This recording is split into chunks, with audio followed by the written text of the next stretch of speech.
The moment the sky is breaking, the black clouds are going off. I say the sky's breaking, there's further black clouds on the horizon. The way that the weather builds up here, we're in the Eiffel Mountains, remember, we're quite high up, and it's a very large forest, and it's flipping freezing. This is not why we come to Germany. We can see our breath when we talk, and that's just in the studio here. Yeah. Outside, it's even colder. And then when the sun goes down, guess what? It doesn't just get dark, it gets even colder. So put your big coat on. It looks like the wind direction's changed quite dramatically as well. I seem to remember those flags waving in completely the other direction yesterday. That was a headwind start-finish straight, and then it's almost now a tailwind for the cars completing a lap, and therefore down the Dottinger Ruhr as well, which will help them, of course. If you get in the tow of another car, then a bit of wind behind. Actually, no, that works in reverse. You want the headwind, don't you? So that the tow is then magnified, so it doesn't really help you a great deal. The other thing I love about this event is the mixed tyre manufacturer, and the two Mercedes, the Red Bull car and the Ravenol car, numbers 3 and 80, going on to, unsurprisingly, treaded Michelin Pilot Sport tyres. But with other cars in that top class on different rubber, admittedly the Red Bull-backed Lamborghini is not one of them, but we have certainly some SP9s on Pirellis, others on Yokohamas, others on Goodyear. So there's a real mixture, and I by no means got to the end of a long list of different tyre manufacturers. And what is the state of the design of wet tyre that all of these tyre companies are bringing to the ring this weekend? Because that is where the race could be won and lost. Don't be fooled, by the way, by the Falcon branding that is carried by all of the cars in this event, because they are an event sponsor. So you might spot Falcon on the top of each of the wheel arches of the cars. That doesn't necessarily tell you that that is the right tyre that they are running on. Some are Falcon shod, but that BMW, for instance, is on Michelin's. The 500 Manhattan wheels entry. The other thing that I kind of lose track of, despite covering the Nürburgring Langstrecken series through the course of the year as well, but it's not until you get the opportunity to plunge into the various garages, and we're very lucky enough to have media passes that enable you to do that, and you stumble across a garage that has 6 and sometimes 7 cars within it, and there is barely room to squeeze between each of the wings and the bumpers of those cars. So goodness knows what it's like to actually work on some of this machinery when you're having to haul pretty large jacks, high jack stands, wheels, and then things like brake discs and calipers as well. There's no space if all the cars are still in the garage. It would ruin my OCD of keeping a tidy garage, Johnny. It's absolute chaos down there.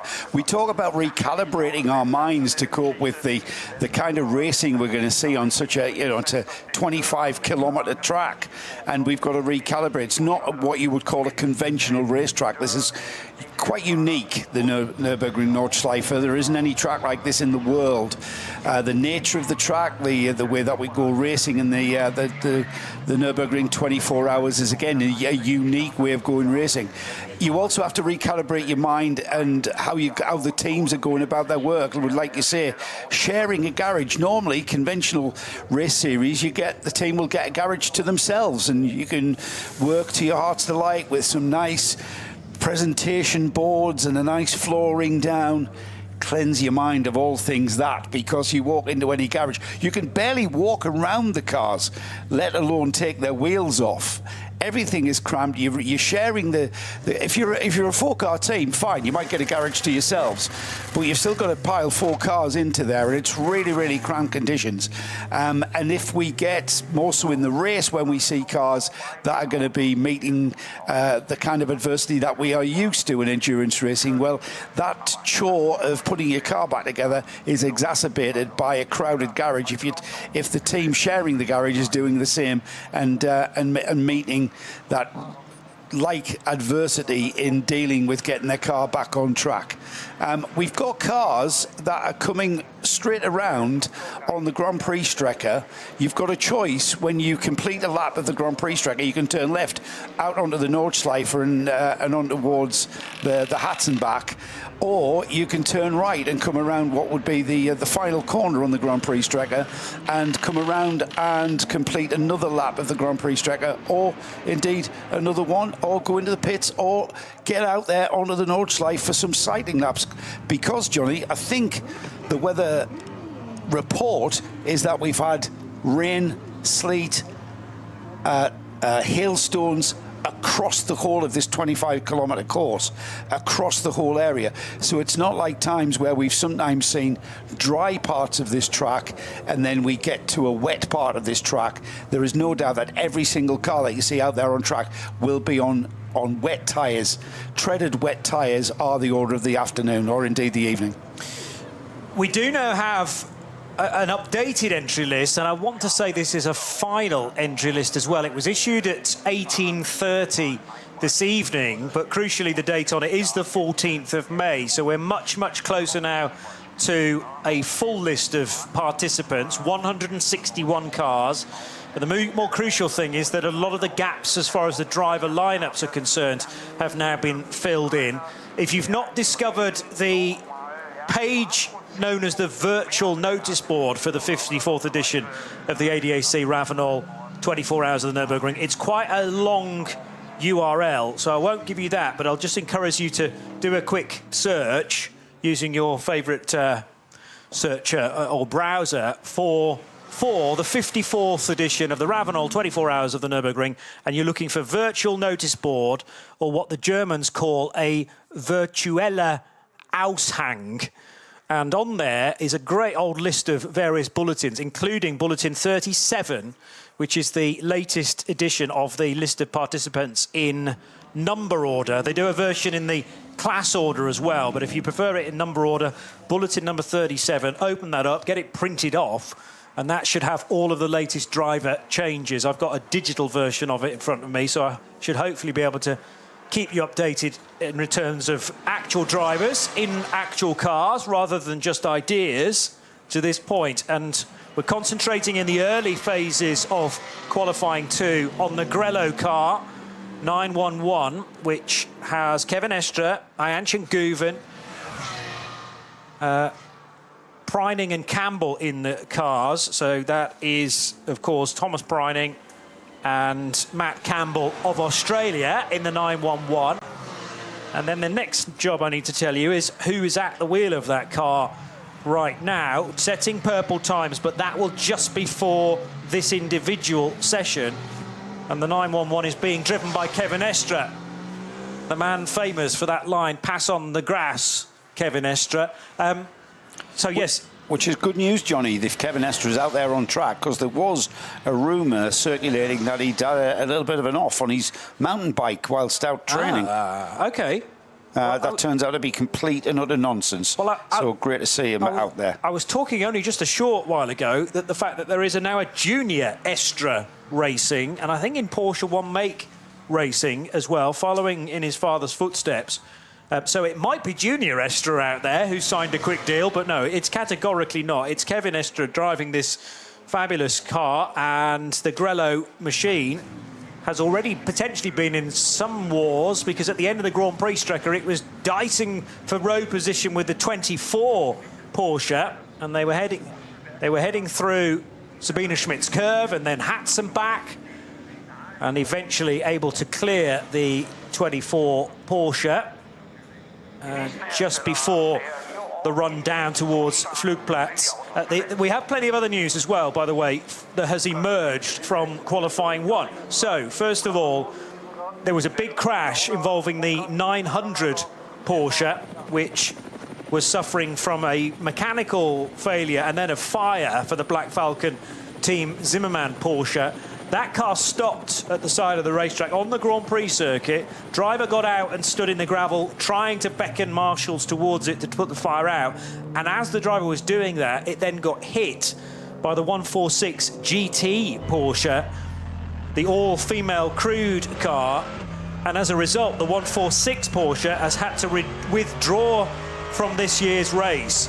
So that is a big fan's favourite, due to run in the AT2 class, but there's just too much damage to the 146 car, whereas the 900 is, we hear, getting special dispensation from the officials, from the organisers, to run basically a new chassis in this year's race. So the 900 is going to be replaced, whereas the 146 is not going to run in this year's race. Other news, the Haupt Racing Team workshop located at Moispat, and that's just down the road along the Dottinger Hohe. And the number 67 Mustang is in for repairs there after the engine blew at Schwedenkreuz in Q1 when Christopher Mies was at the wheel. So car number 67 in for repairs just down the road of the Dottinger Hohe.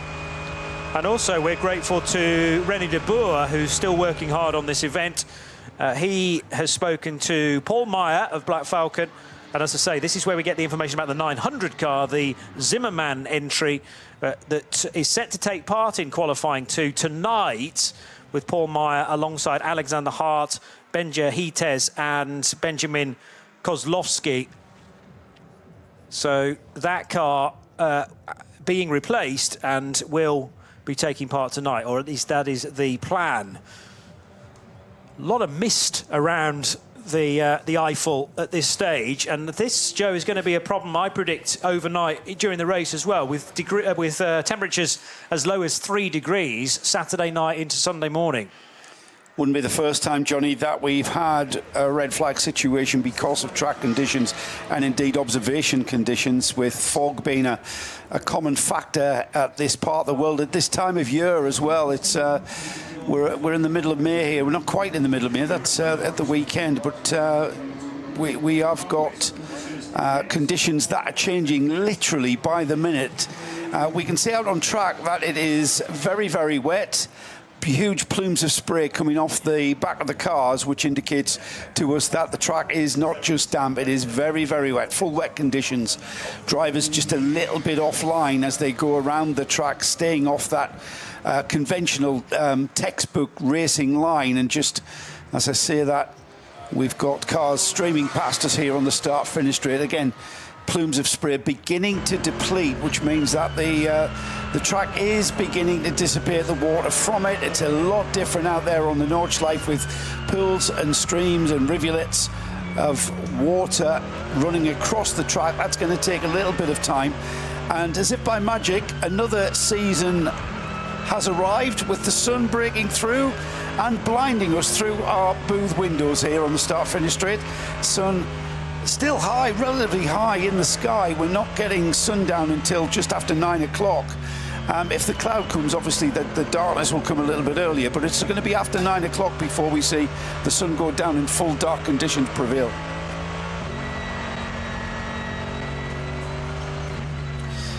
Just getting some words about various cars in the Lion Speed awning, if you like, in the garage, because we caught a glimpse of Kevin Estre having to do battle with the 24 car, which is one of the Lion Speed entries for Lauren Heinrich and Lawrence Vantor and Ricardo Feller. And that had an incident when Feller was at the wheel in Q1, which did some damage to the front of that car, but that's been repaired, and it's good to see it back out again. It is Lawrence Vantor at the wheel. That's one heck of a strong lineup again. Lauren Heinrich, who has done an awful lot of running around here, but has also experienced the IMSA WeatherTech Sports Car Championship of late. So Lauren Heinrich joining forces with Vantor and Feller.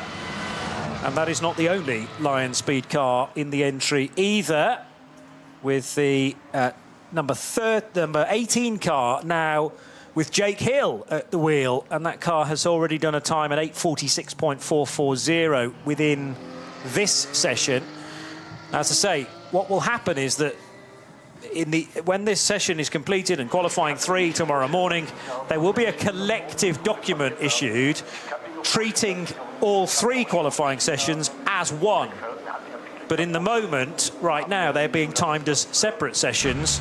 And then we get, as I say, a kind of aggregated qualifying, which will mean that cars looking to try and take pole in BMW 240i, in AT2 front-wheel drive and all-wheel drive, in the Porsche Carrera Cup 1 Make category known as Cup 2 here. All of those cars are qualifying for their grid position right now. Not necessarily in this session because it's so wet everywhere, but they were doing earlier today in Q1, and they will be potentially tomorrow in Q3 as well. For those cars, these sessions are way more important than the SP9s. First lap times coming through, and the first car to post a lap time to give us an idea of just how bad the conditions out there. It's Kevin Estre in the number 911, the Manthey Porsche. Now, considering the best time from this afternoon session was an 8 minutes 21, and 9 minutes 54 was Kevin's time. The next car through was the number 80. Now, that was the fastest car with an 8 minutes 14.9 from earlier on. Martin at the wheel of that Winward Mercedes, his time at 10 minutes 9.3. Marciello has posted a time of 10 minutes 12. He's in the number 1 BMW, last year's winner, of course, and then the number 3. Lucas Hauer at the wheel of the other Winward Mercedes, and that was at 10 minutes 8. So still 2 minutes, would you believe, off this afternoon's lap times. That was their first cycling lap, however. So, but I would say, Johnny, that the conditions are so wet out there, we're not going to see massive improvements until this track starts to evolve back to dampness and through dampness. I'm not even sure, because of the drop of temperature, whether we're going to see a fully dry line even appearing around the full track. We're going to maybe have a dry line appearing on certain parts of the track, but certainly we're not going to have perfect conditions for the nighttime session. Yeah, and very rarely do you get perfect conditions around this place anyway. We're concentrating at the moment on this BMW Z4, which great to have some of the older shaped BMWs involved in the action as well. Keeping our eye out for some of the quickest cars that were out earlier on in Q1, including Raffaele Marciello in the number 1 Rover Racing BMW, by the way. And actually his time, yes, his time still existing at the top of the timing screen. So kind of goes against the fact that this is timed independently. It is in some circles, but thankfully I've got a screen that is telling me how they compare to times earlier today as well. That was a session that ran from 1:15 till 3:15. And the best time was set by Fabian Schiller in his number 80 Mercedes, an 8:14.957. And as Joe has mentioned, we're down in the 10-minute lap times currently. Raffaele Marciello finished earlier on in second position in the Rover Racing BMW with an 8:18.069. And then we had a Max Verstappen time in the number 3 Mercedes of 8:18.539, the car that Lucas Hauer is currently driving. But Kevin Estre going purple through sector 2 and 3 and 4. But as I say, those purple times showing at the moment will be exclusive to this session rather than to Q1, because an awful lot of the track was dry in Q1, enabling that opportunity for Fabian Schiller to set his 8:14.9, which, when you consider the Grand Prix track was very, very damp when he did that, mightily impressive. The other thing to point out to you is that there are a couple of cars now on the scoring tower, if you're enjoying our coverage in sound and vision, that display the 3 characters TQ3. They being the number 1 Rover Racing BMW and the number 16 Audi of Scherer Sport PHX. It says TQ3 because they are already qualified for the 3rd stage of top qualifying, which will take place tomorrow. And there'll actually be 3 sessions: top qualifying 1, top qualifying 2, and top qualifying 3. And in top qualifying 3, there are 12 spaces up for grabs, but 5 of them have already been taken. And that was all down to sector times and a kind of theoretical best lap time from events that we've already had here at the Nordschleife and on the Grand Prix track. So NLS 2, NLS 3, and then one of the qualification races that happened a handful of weeks ago. And theoretical lap times, theoretical sector times were taken from those, and therefore we have a list of 5 cars that are already pre-qualified for top qualifying 3. And I'll give you the list in numerical order. The number 1 Rover Racing BMW, the number 16 Scherer Sport PHX Audi, the number 45 Realize Condo Racing with Rinaldi Ferrari is already through. The KCMG Mercedes AMG GT3, that's number 47, and the 84 Lamborghini Huracan GT3 Evo 2, which is the entry from Red Bull Team Apt. But below that, there are 7 spots that are currently unfilled. They are just blank spaces on a spreadsheet, and it'll be Q2, top qualifying 2, that will determine who those 7 cars are. You're not. I'm not hearing you, Joe. Oh, there we Sorry, go. those 5 cars you mentioned, Johnny, that effectively means this is a practice session for those 5 cars already qualified on those theoretical lap times, which of course here at the Nordschleife are virtually sort of mythical, let alone theoretical. Especially in these conditions, we're going to get nowhere near those. But those 5 cars, treating this as a practice session, there's still plenty to do. It's not like the session isn't important. There's a lot of work for these cars. The drivers are finding out what this track is like in these wet conditions, which, if you have seen any of the weather forecasts, this is exactly what it could end up being like across the weekend. Unless the weather drastically changes, this is what we're going to get. Changeable conditions become a character of this race, haven't they? Changeable conditions, what we've seen over the years, sometimes for the worst, bringing out red flags. Let's hope we can at least race through the whole 24 hours. But it's going to be the drivers, the teams, the cars that stay on the good side, on the right side of good luck, really, because anything can happen here. Anything can happen here when the track is perfectly dry and consistent. It's even more so when you've got changeable conditions and just finding yourself, just out of the pits on the wrong tyres. In the wrong conditions for the tyres that you're on, it can really, really backfire on you. And it's not really down to anything you or the team have decided to do. It's just pure down to the look of the gods, really. There was a phenomenal end to this race that was very much weather-related in 2017 when Conor De Phillippi, who's back again this year, Christopher Mies, who's back again this year, and Marcus Winkelhock, see above, and Kelvin van der Linde, who's also driving this year as well.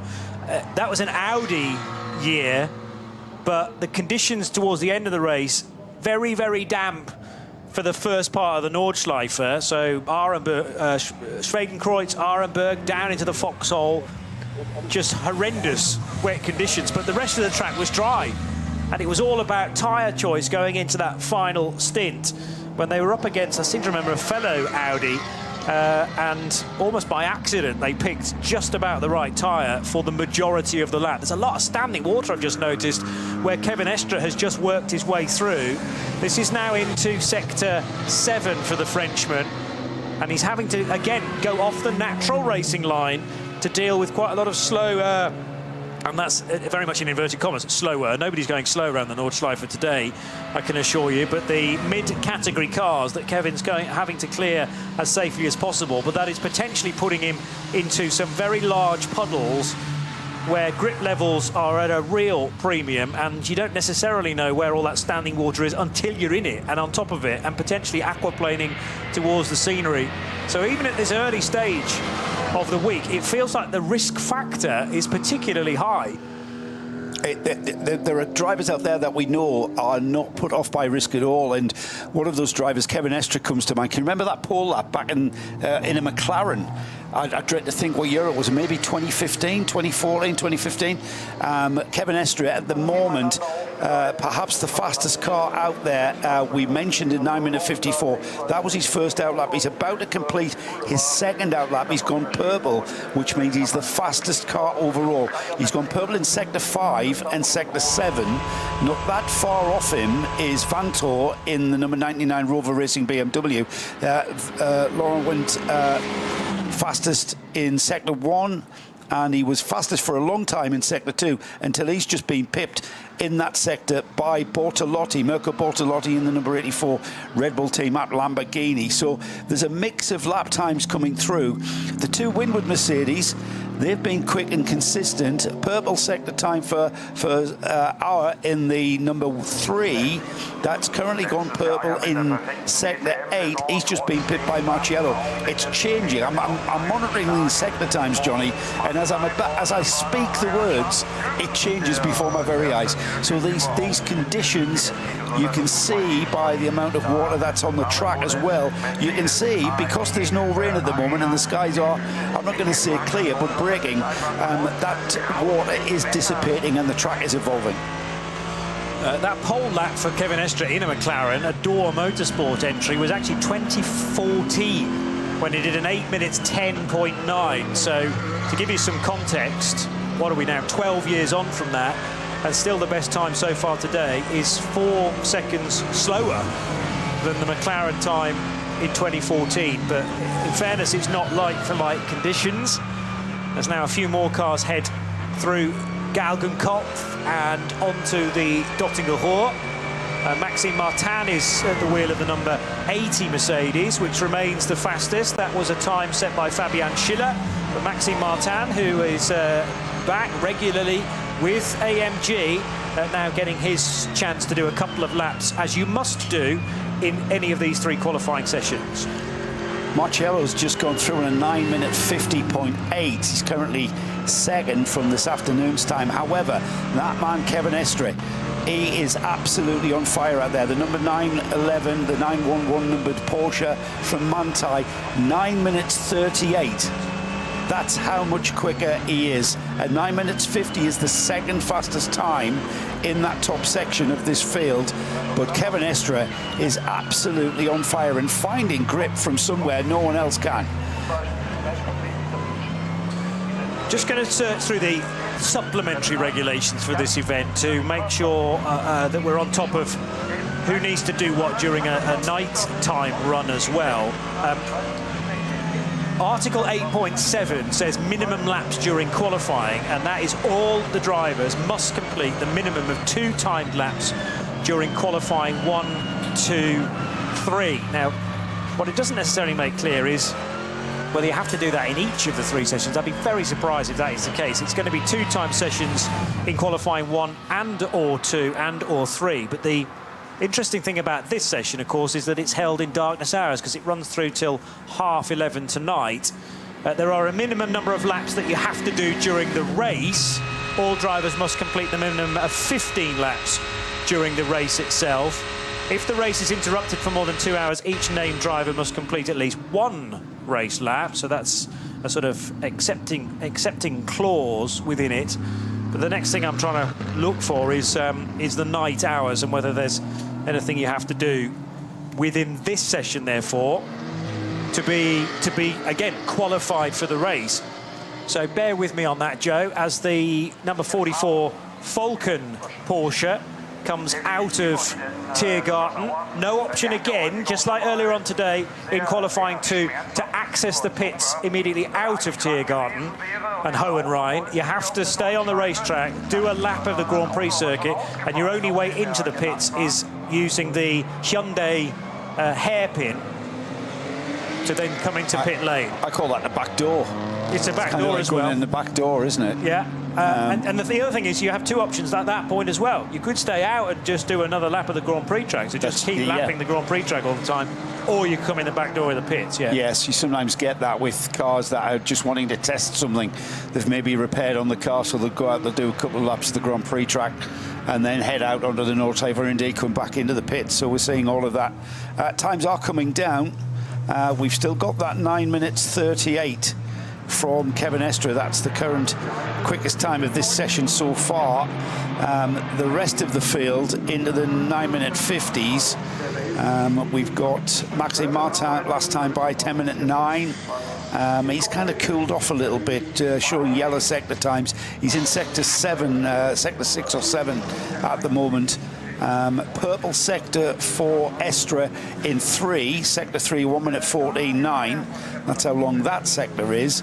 And then in the longer sector 5 at 2:06, he's still massively quick. He's 2 seconds quicker than Martin, who's currently in the number 80. Remember, that's the number 80 with top of the timing screens from this afternoon's lap time of an 8:14, which I'm afraid we're going to get absolutely nowhere near. Even towards the end of this session, if it doesn't rain again, this track is going to take some evolution to come back to that state. So we are monitoring their lap times, and this, Johnny, is more of an indication of the sort of pace I think we're going to see from these cars and driver lineups, more so in the race at this time of night on Saturday evening.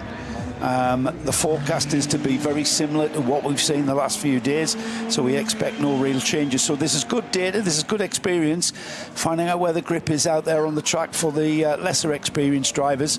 And of course, let's not forget as well, you mentioned earlier on this afternoon, the Hatzenbach section of this track that has been completely resurfaced. And it was who was it that mentioned it? Both Alexander Sims and Ben Green, his teammate, yeah. Yeah, they both said that it was smoother, not necessarily grippier. No, it's ironed out one or two of the bumps on Hatzenbach, but I said, nice grip levels as well, and they went, well, not really. But not that they've necessarily had much experience in the drier conditions. There would have been at least an NLS race that was dry through there, I would have hoped. But noticeable grip, it's not really there. But as I say, it's one of the newer bits of asphalt. As to whether it's brand new is a different story. I can shed a little bit more light on qualifying 1, 2 and 3 sessions. So only cars having successfully passed scrutineering and displaying the appropriate sticker can take part. Well, that'll make sense. All, and the word all is in capital letters, all the drivers must complete the minimum of 2 timed qualifying laps during qualifying 1, qualifying 2, or qualifying 3. So you don't necessarily have to be in Q2 tonight and therefore be doing night laps. All drivers which are entered for 2 cars must complete the minimum of 2 time qualifying laps on each of their 2 cars. So there are a number of drivers entered into 2 vehicles, and you've got to do 2 laps in each, therefore. And then qualifying 3, that's where there's a bit more of a caveat regarding tomorrow's top qualifying. But I'm still struggling to find anything that absolutely stipulates you must run in night quali to become used to the conditions, which is a surprise, I have to say.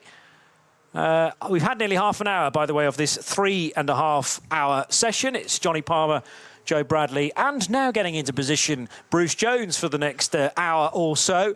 Grip levels really at a premium now, as both this Ferrari and Lamborghini are proving through Hohenrhein, Bruce. I've thoroughly enjoyed watching the first half hour or so of this, with the light falling, and some of the scenes the cameras have been catching are absolutely encapsulate what the Nürburgring is about. Long shots, trees, rain, spray, difficulty at every particular corner. It was really picking up on what you were saying about the small areas like Hatzenbach being resurfaced, and never is the track the same. Just getting images of Franz Conrad himself. How many times, how many race meetings has he been here across, 50 years? But every single time, because of a drop in temperature, change of wind direction, it's a different occasion. You found that, Joe. Yeah, a big fan of this race is our friend Darren Wood. He's been to this race many, many times. Hasn't come here this year. He reminds us that if it gets warm just a little bit, it gets foggy. However, it's not forecast to get a little bit warm at all. It's forecast to get colder. So that might be the saving grace here. It could just. They're forecasting 1 degree overnight between Saturday and Sunday. So think of the campers. That might keep the fog away. Yeah, think of the campers, but that might keep the fog away. Yeah. But the campers don't sleep, Bruce. They stay out around the campfires, don't they? Yeah, well, they talk a big game. Can they make it to Sunday morning? But it's also, when the temperature is much colder, it takes a lot more out of you if you're camping. So you're just, burning that energy to keep warm. But still light in the sky. It's been a very grey day with flashes of sunshine, but it chops, it changes, and every single lap is getting a little bit drier for now. But what's it going to be? We've still got plenty of time till 11:30 tonight for things to change. So teams are rotating their drivers through, but every single lap they're finding different degrees of grip. You said earlier, I'm very glad I'm in the commentary box. Yeah, I am. I absolutely am. And Will Murdoch, a lad I know who was racing in the NKC last weekend, he's out at Aden now, and don't think he got anywhere near as much rain as what I've just described here. Certainly not hailstones. So just at Aden now, they haven't had hailstones, and he's saying it's not as wet as what we've got here with, plumes of spray coming off the backs of these cars. But great to have you along, Will. You're obviously... Let me know what your conditions are and where you're staying, etc. Because my heart will go out here if you're in a tent, mate, in one of the quagmires of a campfield here. All part of the atmosphere, though, isn't it? Yeah, and if your one really good piece of waterproof clothing is the last thing you put down at home before you left the front door, and it's still there. Dear. Yeah, you'll have been finding somewhere to buy some more. Just witnessing some of that Kevin Estre action over the curbs, down at the Haug hook as well, the first few corners of the lap. He's not shying away from mounting the car up some pretty high curbs, over the painted white lines as well.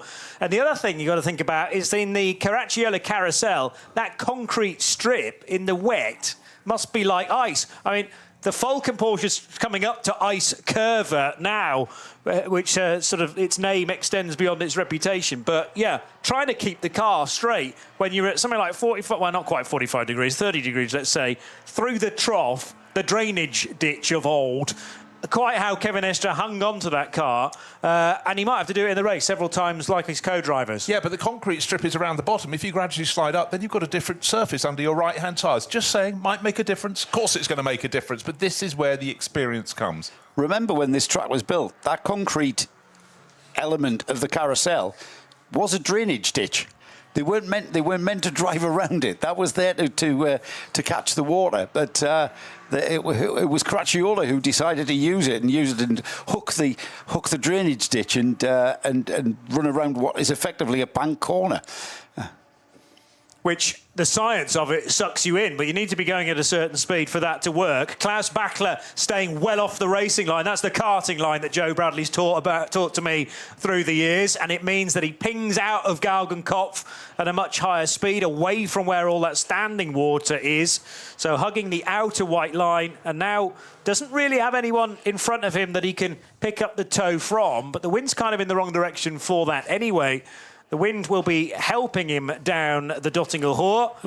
Look at the way the rain lights lighting up that plume at the back. back. It's fantastic. It's like a red tongue. Looks like a Batmobile, doesn't it? With that red flame coming out of the back. It's not. It's the rain light. Brilliant. I'll tell you what, Bachler's putting in some very impressive times. He just banged in the fastest, one of the longest sectors of the circuit, the one that takes nearly 3 minutes. So he's down in 13th, 14th position, 14th at the moment. But this run is good. He's got to complete it, though. And completed he will, because he's just got through the final sequence of corners. Tiergarten onto the start-finish straight, still kicking up the spray, but not as much as he was about a quarter of a lap ago. Will we see an improvement from him? Okay. Bachler in a Porsche 911, it sort of goes together very nicely. 9 minutes 39. No, he stays in that position, 14th overall. The other cars that we haven't seen so far after 35 minutes of running, as the Dacia Logan's had a spin at the carousel, so actually should be facing the other direction here. Is this a classic moment of it being spat out from those concrete slabs and up the road, or did it make contact? Did it have some contact towards it in order to spin the 300 car, but not a pleasant place to be sitting there. Yeah, sitting on the tarmac strip above the concrete ditch we've been talking about, but faced the wrong way. But if he'd hit the barriers at the top, double wave yellows there, no surprise, there'd be damage on the side of the car we can see. Because we're seeing the side that would have been on the uphill side through the corner. The next gaggle of cars, they come up the crest. Of course, you're fairly unsighted as you come up the hill from the Stahlstrecke up to the carousel. They come over the rise and they're trying to do some braking on wet concrete. That's working really nicely, isn't it? But he's still sitting there. Marshall's earning their keep. This is Christian Geilfuss, by the way, one of 4 Germans driving this car, along with Oliver Krieser, who I'm sure is a name that you will know well if you've followed this race for a few years. But if he was on another part of the track, he'd just be able to turn around using the inside curb. However, if he turns towards the inside of the corner, he's off. He's going to nose down the drainage ditch that is the concrete carousel. Yes, because where the concrete meets the curb and the grass at the bottom, it's a really big angle, so he's going to thump the nose of the car. Yeah, he's not going to be... I don't know. I actually don't know how he's going to get out of that. He's going to have to do an Austin Powers kind of reverse 74-point turn using just the tarmac bit on the flat top of the thing. Very, very tricky predicament he's found himself in there. Well, just getting a message that... Oh, God, the message is coming in thick and fast. The Dupre net Audi has left... The all-wheel drive S3 has left the track at the Bridesite area. But two cars that we haven't yet seen in qualifying 2 that did feature in Q1, the number 5 Black Falcon Team EAE Porsche that Mustafa Mehmet Kaya and Thomas Kiefer and Gabriele Piana, together with Mike Stursberg, are entered into the race in. And then the other car is the 48 Loesch Motorsport by Black Falcon Porsche again, which was the quicker of those two cars in qualifying 1. It's actually 16th fastest when Dan Arrow was last in it. Did an 8:30.9, but we haven't yet seen either of those cars that featured fairly well in Q1. It might be that they're just deciding to sit out this first segment of qualifying 2 as some very skillful driving, but now unfortunately there's going to be a backlog because 1, 2, 3 GT3 cars, SB9 cars, 4 of them in fact, together with one of the Hyundai N TCR cars have arrived on the scene, because now unfortunately the Dacia, having found the inner trough, the drainage ditch. Now Guilfus has maybe stalled the Dacia Logan. Or is he waiting for a gap, perhaps, a safe place to rejoin? He has got it going. The predicament there was the first car, it was a Cup 2 Porsche that came up towards the back of that, got stuck behind it, and the other cars didn't want to go past because it was double wave yellow, so they were lining up on the tarmac upper strip, got going. But I tell you what, I think only the Dacia Logan could have run down, as we were describing, to the bottom, because it has the shortest distance between the front wheels and the nose of the car. It's really a tiny little bluff nose. If you'd had something with a great big front splitter... That's a good point. Not happening. That's a good point. If it had been a GT3 car, that would have been stuck there a lot longer. He's done a really cracking job to get out of that. Kevin Estra's been into the pits, by the way, gentlemen. Thomas Preining is now at the wheel of that car, currently on a 9 minutes 43.8. His fastest time for that car was Kevin Estra. Let's see if Thomas Preining can match that. That's currently the fastest time in this session. And as I say that, I've just spotted something that is contradicting I'm going to contradict myself here, because there's two cars, one with a 9 minute 39.7, another one that I found gone even faster with a 9 minutes 39.2, and that's Klaus Bachler in the number 44 Falcon Motorsports Porsche, currently running 14th in this qualifying session, but that's a 9 minute 39.2, which is by far faster than the majority of this field here, with Menzel in the Dunlop sponsored Porsche 911 car 17. That's almost matched him, half a second off with a 9:39.7. Yeah, only a smashing of the number of cars at the moment, getting under 10 minutes overall for a lap. Conditions for now appear to be improving, but what you always have to look for on the timing screens, is there a yellow band? A yellow flag at certain corner. There was one shown but now clear. Didn't in fact even say where it was around this track, but it is a phenomenal enterprise to get all the marshals working in unison. But don't forget, a lot of the drivers, they don't get very long in the car, because it may be a 3.5 hour session this evening, but they're rotating their drivers through. They're probably trying to give them all another daylight bunch of laps, and then nighttime laps. Nighttime's coming, but not just yet. 9 o'clock is due to be really when it... you looked it up on your telephone, didn't you, Joe? 9 o'clock nightfall. It's 20 minutes from now? Yeah, 9 minutes past 9 to be exact, according to my app. And the sky is breaking, so it's going to be twilight all the way to 9 minutes after 9 o'clock.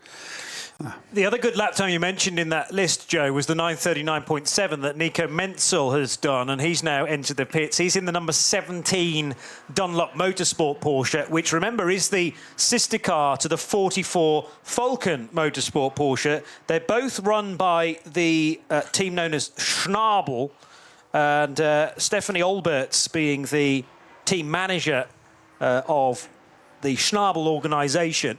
Another spin, this time for the 967 Porsche, which is in the 947s. But what number was that? 947? And it did it under 9 minutes 47 lap time, I think. Or maybe 946. Anyway, the spin Anyhow. happened. Just leaving the second of the Sabine-Smits curves. 9.67. 6.7, very kind that the driver rotated another time just for us to see the number on the door. But again, that's a nasty position to be spun because people are so busy trying to keep their car on the track as they come out of the second Sabine-Smits curve. And if you're diagonally across the track, covering half the width, not good. But right now, the Schnabel engineering crew clearly have got a handle on these current track positions. Of course, for years, it's been Fulker Motorsports.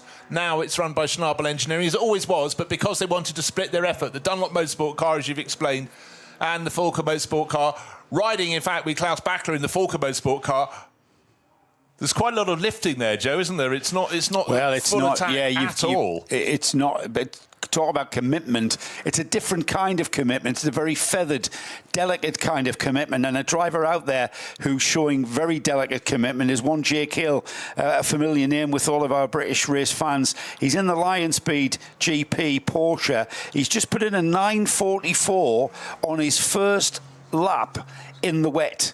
So his first lap out, a 9 minutes 44. He's down in, that car is currently, I've just lost him, there he is, down in 33rd because of this afternoon's time. He's within a minute of the car's ultimate fastest time from this afternoon. But keep an eye out for the number 18. That's the Lion Speed GP Porsche. Jake Hill at the wheel, and he's on fire. First lap ever in the wet, and he didn't get a lap in this morning. So Jake Hill is delicately feathering his way around this track to good effect. Yeah, no, very, very good effect. Obviously been promised some more Tamiya models when he gets home. Just to clarify that, they did actually lap in the session, the number 18 Porsche, but they had their times effectively disqualified or deleted because of the seals around the ballast compartment were ineligible or not present or whatnot. Anyway, so the car was checked, realised that something was wrong with it, and therefore you get your times wiped as a result. That sounds like a mid-session check, Johnny. Yes, like your call to the weighbridge, for instance. It's not like they haven't got a lap time from from earlier on. They've got a lap time there, but it wasn't as competitive as what they would have been if they'd passed that scrutineering check. And funnily enough, a certain Simon Hill is making the point to me that Jake, in his first ever wet lap around the Nordschleife, P2 in the session, and only Kevin Estres was quicker. So that's not bad for finding your feet very early on. And we're looking forward to seeing how that car will go, not only in the hands of Jake, but everybody else in car number 18 this weekend. Patrick Kolb is part of that lineup, together with Max Hoffer and Kyle Tilley as well, the Lion Speed GP number 18. Here's Klaus Bachler, purple through not the longest sector, because that is tricky to do at the moment in these current conditions, but he has gone quickest through one of the long sectors, sector 5, 2 minutes and 5 seconds. He'll have to complete the lap, as everybody does need to do in qualifying 2. And whips across the line with potentially an improvement. The question is, no. The problem is the other sectors are just a bit too wet. Yeah, now just before this session, when the official entry list was sort of the latest version of the entry list came out, I started making changes. Obviously, with 161 cars, there may be a few. There didn't seem to be too many until I got to the halfway point in the numbering system. But the higher the number, the fewer cars in the top class were there to be found. Eventually, I reckon it was about 65 changes. And Max Hoffer was one of them, who came as a late entry into the car that he's sharing with Jake Hill, Patrick Kolb, and, of course, Kyle Tilley, the man who sort of put that deal together. So there's a lot of horse trading, but particularly in the sort of cars of lower performance. A lot of them come here with just 2 names on the entry list, and suddenly, in the blink of an eye, they've got rid of those and got 4 completely new drivers. So quite a lot of ink on my page. We'll have to go through and sort all those tomorrow. But again, it's just typical. A lot of people come here just looking for a drive, haven't got one in advance, but they know some doors are going to be open at some point. There's certain parts of this track that we can see, and we've had information from Will Murdoch out at Adenauer. We've got Matt Riddles telling me it hasn't been hailstoning or raining much where he is. I forget where he said he was. All fans that have been part of this race. And we can see where the less wet parts of the track are now becoming damp. They're now becoming damp, and dare I say it, before we see get to the end of this session, if the rain stays off, and that's a big ask looking in that sky, we might see some parts of this track that are going to be seeing a dry line forming. So interesting the way this track's evolving, and it's all about being on the right part of the track at the right time to optimise a lap time. We're not going to get anywhere near this afternoon's, though, are we? No. But what I was interested in is whether Klaus Bachler's lap that he'd just done was quicker than the lap time that he'd already done in this session. And as soon as 16 seconds down. Yeah, OK. So the times are extending, unfortunately, rather than going the way we would prefer. Connor De Phillippi was in two minds there, whether to overtake this Aston Martin or not, which had a big twitch at Hatzenbach. And I'm trying to work out, is it one of the Pro Sport cars? Yeah, I think it is. Again, I can only see the back end of the car in the shots. Another car out on the track really starting to pick up pace is the one that's had so much interest. It's the BMW M3 Touring, so effectively a BMW M4 GT3, but reimagined, and obviously the M3 Touring is a shape, and it was at one stage early this afternoon running in SPX rather than SP9. It was the quickest car of the lot.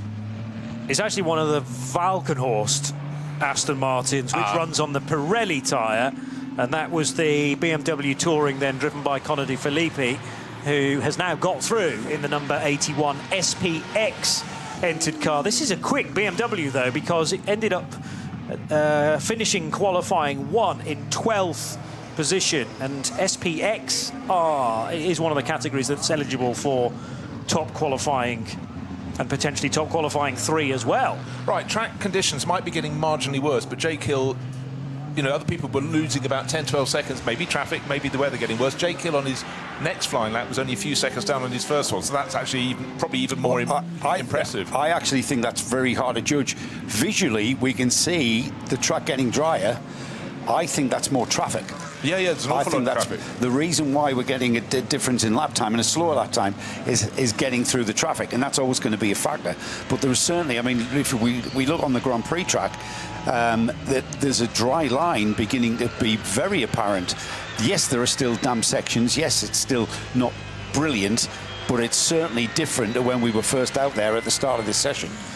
Slightly off the road there was the Christopher Haase-driven 16 Scherer Sport PHX Audi, again on the Grand Prix Strecker, so thankfully there's quite a lot of runoff there, but also he whacked the curb on the exit, so got to be careful not to be doing that too often. Here are the defending champions then of the Ravenel 24 Hours of the Nürburgring. The win went to Rover Racing, and that's the reason why that car carries the number 1 into the 2026 edition of the race, with 3/4 of its driver lineup retained year on year. So they found a good mixture. It's actually Jordan Pepper, the one that wasn't in the winning quartet last year, that's just brought that car into pit lane.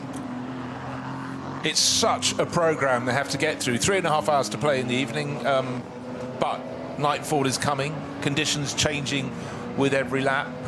The fact you have to rotate drivers through. The fans still running through their own programme. Just seen a bit of wife carrying out there. It's normally an event in Finland in the summer. But anyhow, yeah, I think, Joe, you are entirely right. At certain parts around the back of the circuit, it's getting closer. But I tell you what, this is when I admire the craft of the drivers the very, very most. Full rain is one thing, full dry is another. Light falling, and the confidence of someone who's an expert like Klaus Bachler. He's been a superstar for, 15 years in Porsche 911s, maybe slightly more. The way he's happy to go right to the edge. Anybody else would go, I could cut myself a bit of slack here.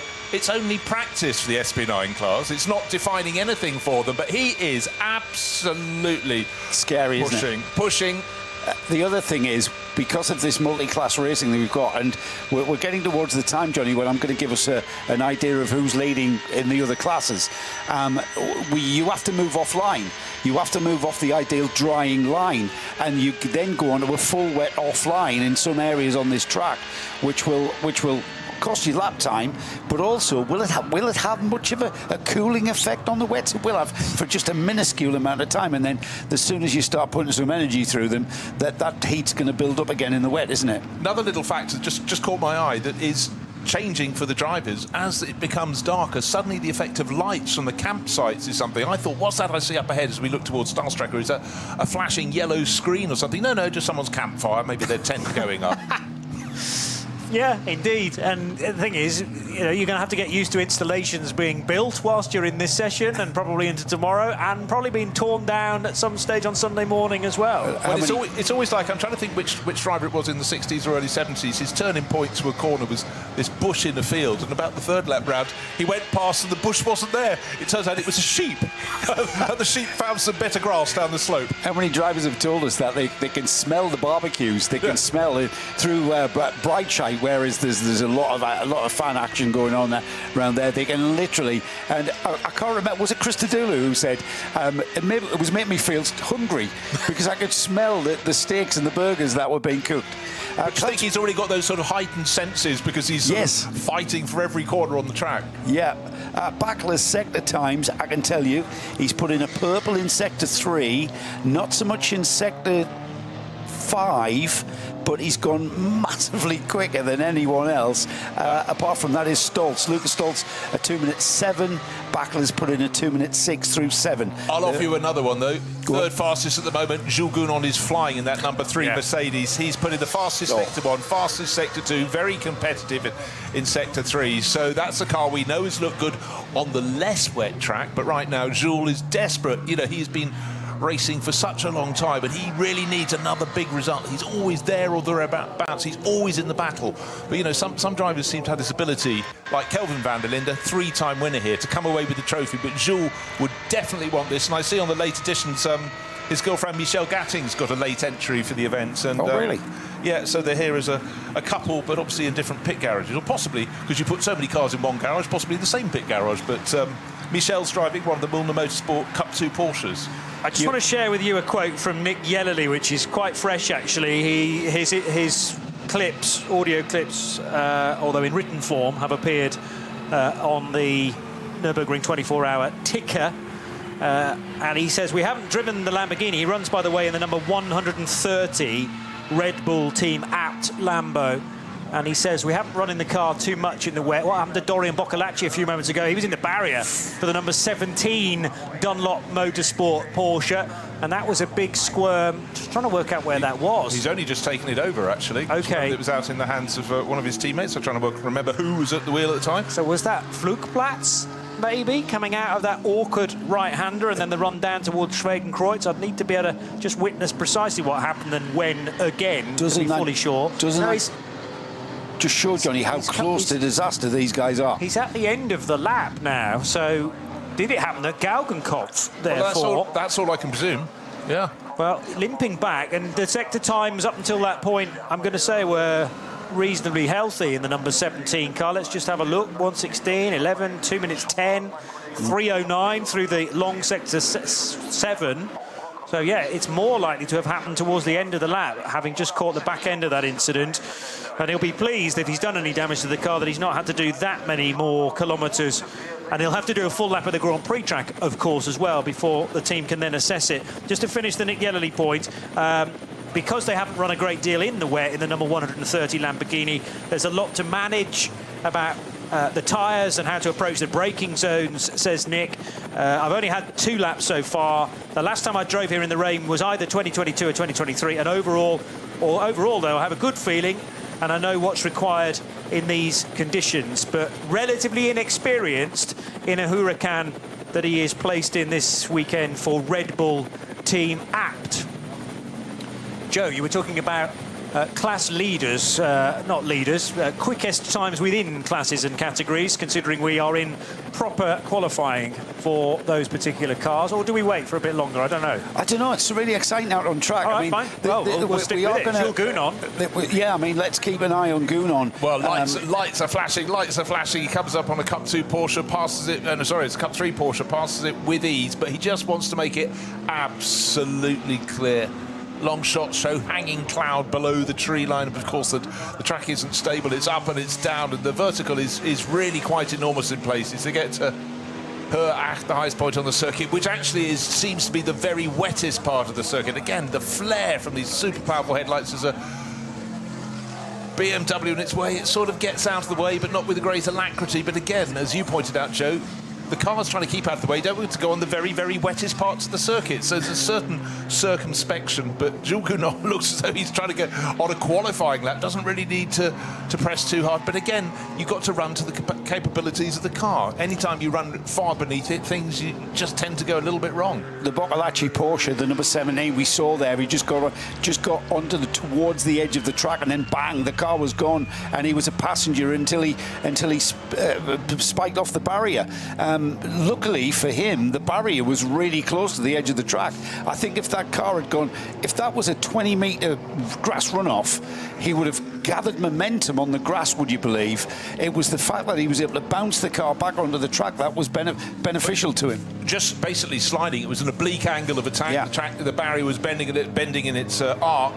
That was fine, right? So Jules Gounon has got out of Galgenkopf. Now he can actually relax for the first time and just keep accelerating along the Dottinger towards the end of the lap. But his times were good early on. I'm waiting to see what the lap will be completed with. But the fastest times, we've had 2 drivers within the last sort of 20 minutes doing a 9-minute 39, haven't we? But since then, conditions do appear to have got a little bit worse. But certainly Jules Gounon getting very, very stuck in. Actually, again, with a long shot, you start to think the car's slowing down a bit. It's not at all, but certainly for once, he's got clear track, because around the twistier parts, as you travelled sort of through the Stefan Beloff S and towards the end of the lap, he was getting traffic, but clean run through Tiergarten for him. He's become one of the stars, hasn't he? The superstars of GT sports car racing, Jules Gounon. I mean, we're old enough to remember his dad, Mark, of course. But Jules Gounon is the real deal out there in a GT car. Yeah, but what Jean-Marc did was gave him minimal time in single-seaters. 1 season in Formula 4, came second in the French Championship. That's 2013. European Formula Renault. Bit of French Porsche, get a roof over your head. His father said, basically, I'll pay for 1 season of single-seater racing. Oh, Lucas Stoltz has had a spin on the Hatzenbach. That explains now why there were yellows at Hoogeiken. I was peering across to Bruce's track map just to remember precisely where Hoogeiken is, but it's between Hatzenbach, the end of Hatzenbach, and Kiddelbacher Hoor as you go towards Flugplatz, all on his own. Yeah, basically, if you start getting things wrong at Hatzenbach, the corners come at you so quickly, you're on the wrong line for the subsequent corners, and Hoogeiken is where you can, for the first time, you can start to straighten it out a little bit. And whenever you walk this circuit, we do go down as often as we can towards Hatzenbach when the cars are on circuit. If we're not in the box, the proximity of the barriers is what really gets me, and it is a real escalation. Slightly wrong, even more wrong, bang is effectively, that's a paraphrase, but that's how it goes. But it just opens out very slightly. You turn right, you go downhill, then you sweep left, and then the track rises because it goes over one of the public roads underneath. So there's a bridge where the racetrack crosses one of the public roads that accesses the inside of the circuit, where there are then many villages as well. We've actually spent 1 year staying on the inside of the track, which was quite a novelty. But it just shows that if drivers of the calibre of Lucas Stoltz are getting things wrong, or just testing the grip levels to their limit, then it's pretty tricky out there. It's a voyage of discovery every time you go over that brake pedal.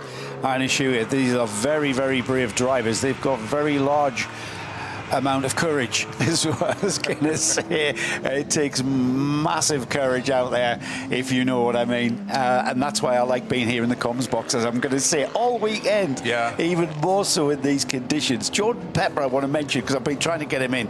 He's been on it. 3 sectors, 4 sectors, personal bests, and then a purple sector in sector 5. He is massively on it. Jordan currently in the number 1, the Rover Racing BMW. This is the car that won last year. They're going for consecutive championships, aren't they? Consecutive victories here. It's a big ask, especially in 2026. But he is on it with a sector 7 that has gone purple as well. Green in sector 6. Purple in sector 5 and 7. Keep an eye on Jordan Pepper's lap time. He's currently, last time through, in 9 minutes 52, but he's going to improve on that, I think. BMW on the Dottinger Hoor, clearing a little bit of traffic. And if you look to the bottom of the shot, that's the public road that runs absolutely parallel with the Dottinger Hoor as well, through Antonius Bucher. Then the much more meaningful braking area into Tiergarten, the left, right, left, and there's a squirm as well from the rear wheels of the BMW as the accelerator is applied. This is the number 1 car of Jordan Pepper, as you've been mentioning, Joe, and it's a 9:32.0, which is the quicker of the lap times we've seen most recently. Yeah, about 7 seconds quicker than anything else. Would have been better still had he not got the twitch coming out to the start-finish straight. The HWA squint, and it's the 1990s all over again. These cars, 3 of them entered in, they're known as the Evo.R. Just think of DTM Mercedes 190, very, very special cars, reimagined, and 3 of them. It's just such a treat. We were eulogising about them earlier, but do get a look at the stream, because they're not exactly as they were back in period, but certainly just the memory of those days of the DTM. It was just a fantastic series, and of course in subsequent years, in recent years, it's turned to GT3 class cars. I preferred it when it was a separate series for touring cars, but we look at touring cars around the world and they continue to change. You know, even the British Touring Car Championship is different this year from what's run before in terms of body shape, but certainly the big names and the big catering, that was the thing that really excited me the most. The big catering, did you say, Bruce? Oh, yes, you chose your food according to the manufacturer. They kept you could start as a slim lad. By the end of the season, you nearly needed a second air ticket. Shall we have a look at the classes? Let's do that.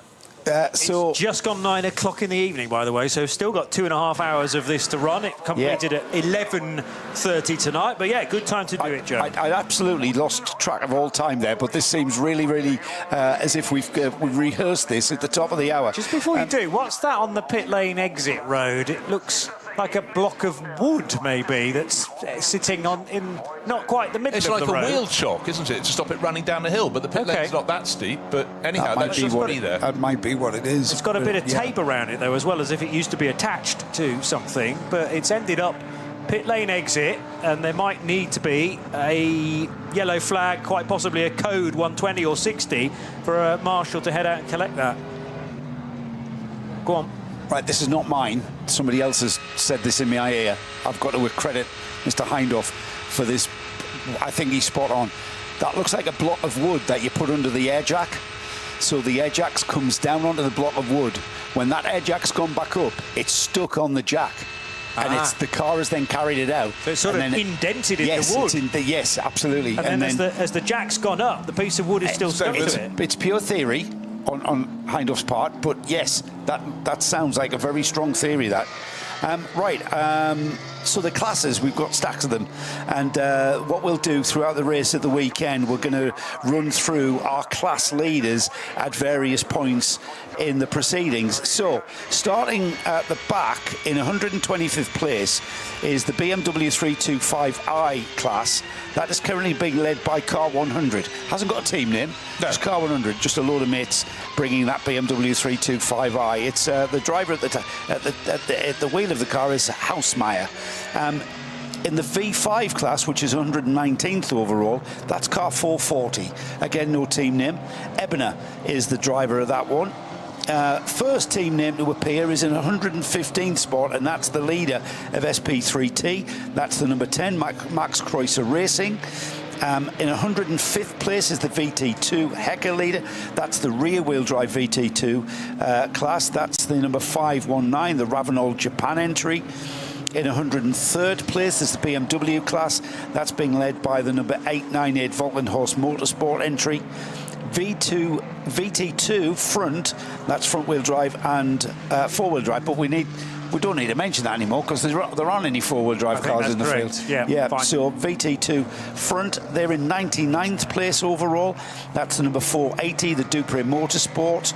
In 94th place overall, the BMW M240i class. That's car number 195, the Adrenaline Motorsport Team Manhattan Wales.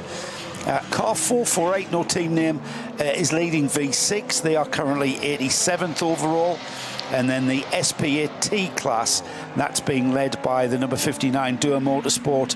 They're in 68th place overall. 65th overall is the SP7 leader. That's the Reiter Engineering number 91. And then the TCR class is being led by the number 830 Hyundai Motorsport entry. They are 58th overall.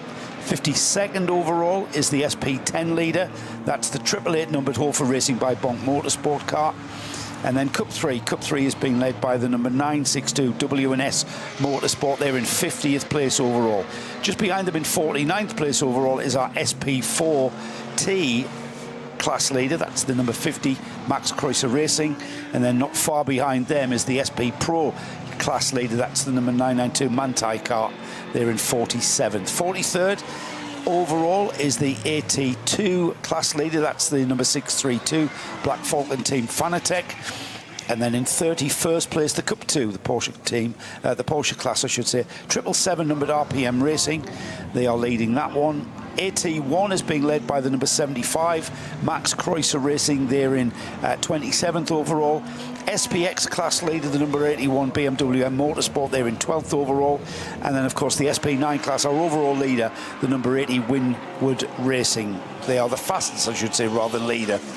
Right, what we're going to finally find is some times are really starting to come in. I was about to say, is there going to be a yellow? Is anyone going off? Because track is definitely drying out, and the fastest first sector of anyone has been banged in by Lucas Stoltz in the Winwood Racing Mercedes. We've seen people improving their times, but not relative to how they were at the start of the session. So it's still going to be not a lot of green out on the circuit. I'll just tell you, Joe, that, you know, that's only the Hatzenbach, by the way, where this 677 Asbest Racing BMW has spun and is now trying to find a safe location to do a quick U-turn and maybe a three-point turn in order to get back into the race. But yes, to the all-wheel, the Dupre Motorsport Audi S3 Lim, or Limousine, is actually a Quattro. So that is an all-wheel drive car, the Dupre Motorsport car. Right. I remember that car. Nets. We've had a close look at that car. Last year. Yes, well-engineered piece of kit, that. And yeah. It's a kind of a privateer type of engineering-wise, isn't it? And they've kind of built that car around that. So that is how 677 ended up tagging the barrier, actually, with the nose of the BMW. 677, as I say, is an Asbest Racing entry. Asbest Racing are well known to fans of the 24-hour series as well. And 677 currently being driven by one of the Neuhausers. We have several of them in the race, and not necessarily from the same family either. Michael Neuhauser. Thank you. Sharing with Marco Grilli and Thomas Alpiger and Sebastian Tauber as well. 3 Swiss and a German. Really, really multinational race, this. Now, one thing I don't think that's been mentioned, certainly not what I've been talking, is Intercontinental GT Challenge. What do you need to know? Of course, this is the series that runs across 5 major events. Starts the year in the start of middle of February, Maguire's Bathurst, 12 hours in Australia. This is the second round, Nürburgring 24 hours. You then go to the CrowdStrike 24 hours at Spa in Belgium, end of June. Suzuka 1000 kilometres in Japan, and then Indianapolis 8 hours in October. But this is for manufacturers, okay? And in this event, we've got 26 cars registered for it, cars that have been entered for the majority of races in the series. We've got 13 Porsches, 6 Mercedes, 3 BMWs, 3 Fords, and 1 Ferrari that are here for points. 25 points for victory, no halfway points. It's what you've got at the end. So they can put them in the bank, go about their lives, go to Spa for the 24 hours. Remember last year, that was on consecutive weekends with this. It was a real ask, and a lot of the drivers the weekend before were at Le Mans. So this year it's better space, trying to go for big manufacturer points in that. Drivers get good rest time, though. They Been do. fine. 3 consecutive weekends. Yeah, I mean... Did you do those events, Bruce? Yeah. Last year. Yeah. Last year you did, yeah. I'm not a day over 85. Pretty large segments in all, in fairness. The 16 car of Christopher Haase, which is the Audi from Scherer Sport PHX, about to complete the lap, as is Jordan Pepper as well. Actually, no, Haase's only halfway round. Looking out for the number 1 car of Jordan Pepper then, who last time through did a 9:32.0. He's potentially going to be quicker because of the purple sector time he set through sector 5. But, oh no, that is still full speed through Tiergarten and Hohenrhein. I wondered whether there might have been some sort of caution now, but it's all happened behind him at Arenberg. So he will complete the lap, and it's not far away. Still again in the 9:32s, but isn't able to better his time in this session. And of course will stay second, based on the time set on a much drier track during qualifying 1. And remember, if you're in SP9 or SP Pro or SPX, actually, this is all just practice. It won't determine your grid position for Saturday's race. Nice to be able to relax. In fact, it's so funny, just having had the footage of Christopher Haase, he's had more airtime in the Nürburgring this year than he has in many years, because he's had all those battles, so 2 fantastic battles in NLS with Max Verstappen, and some of their overtaking manoeuvres were just epic on each other. It was just the cleanest, most fantastic racing. The fact they got to do it in consecutive events really added to the mix. So Christopher, you know, he's, as we said earlier, he started his racing career in Dacias in a one-make series, and then very quickly progressed. But you know, it's great to see him. How old is Christopher now? He's yes, well, he'll be getting towards 40 end of next year, so he's still a stripling at 38. I just still think of these drivers as just young drivers. You're barely out of their teen years. You've just brought me smack down to earth there, Bruce. Christopher Haase is almost 40. Then again, my firstborn is almost 40, so what am I doing? I'll get me caught. Don't drop that envelope from the royal family out of your pocket for your centenary. Yeah, absolutely. I'd be interested to hear what Kevin Estre thinks of the conditions currently, because it is very wet out there, he says, but it's crucially drivable. With no severe aquaplaning, says Kevin Estre. It was good to be driving on a wet track again, I have to say. It's been over a year since the last time I did it.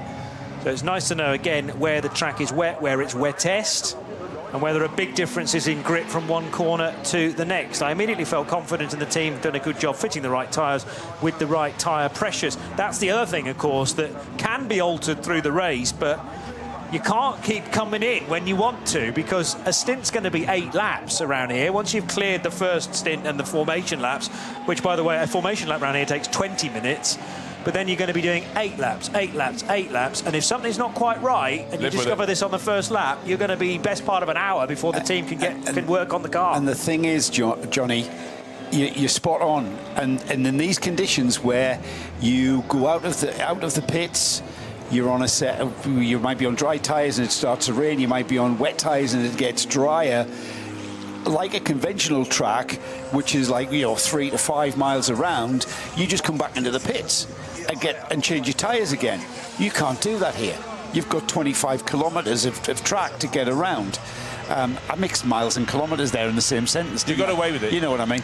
But yeah, it's a recalibration, and you are going to find drivers that are going to be tippy-toeing around on the wrong tyres with the wrong conditions for what they are optimised for, and it's going to be a race where the winners are going to be the team of drivers and the teams that can adjust and are flexible enough and agile enough to be able to go with the flow of what they're presented with. Yeah, and I mean, the constant question won't be tyre pressures and stuff, it'll be what weather's coming, how soon is it coming, have I got another lap, or is it worth me coming in now, making a tyre change? You know. And with wet tyres, if the wet tyres are pressured in a certain way, if it starts getting dry or drier and starts getting dry, and in the daytime we've literally had hailstones followed by quite warm sunshine. And if that happens, the tyre pressures are pressured wrong, those wets can disappear in a matter of a few corners. Yeah, good point. Very good point. So I'd already drawn some attention to Christopher Haase's lap time. That was about 4 minutes into it, but we're now about to see whether he can whip a bit more time off the 9:55 the 16 car has already done. Headlights well ablaze, and that's the first thing you witness at the start of the Dottinger Hill, because we're at the point now where it's getting properly dark out there. This is again useful information for all of the teams who will be hopefully still in the race by this point on Saturday night, and how much you can and can't see. Again, there was a bit of a squirt because he had to deal with one of the Mercedes in possibly the SP10 class coming out of Hohenrhein. Across the line will go Christopher Haase then, and it's a 9:52.909 with a couple of absolute best sector times through there.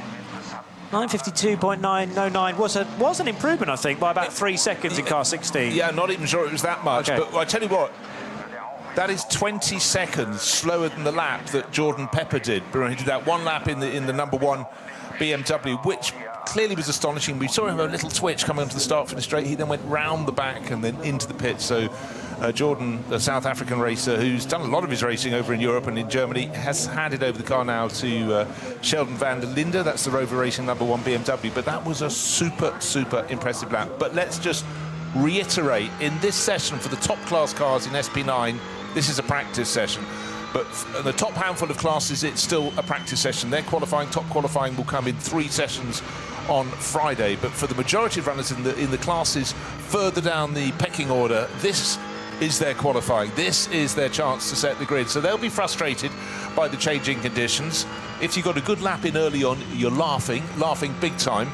But no one wants to know whether those dark clouds, how they manifest themselves. It has largely improved recently, but of course, you're operating effectively about 30, 35 seconds, maybe slightly more, maybe 40 seconds down on what you should be achieving on a dry track. So it's tricky. It's about survival. The light is falling all the time. The campfires are increasing. Tough luck for any hungry drivers, but the lights you're starting to get as the overall light drops, the darkness of the forest encroaches, and then you come through a point on the track, you've got the landscape on the outside with fires going, with great big, well, they're edifices, aren't they, Joe, that people build? They're multi-deck viewing facilities. Yeah, temporary multi-deck viewing facilities. Sometimes you've got flatbed trucks, they peel the canvas side off back on the side. They've got a full stage, they've got hot tubs, blades of light. If they weren't around the outside of the Nordschleife, they'd need planning permission.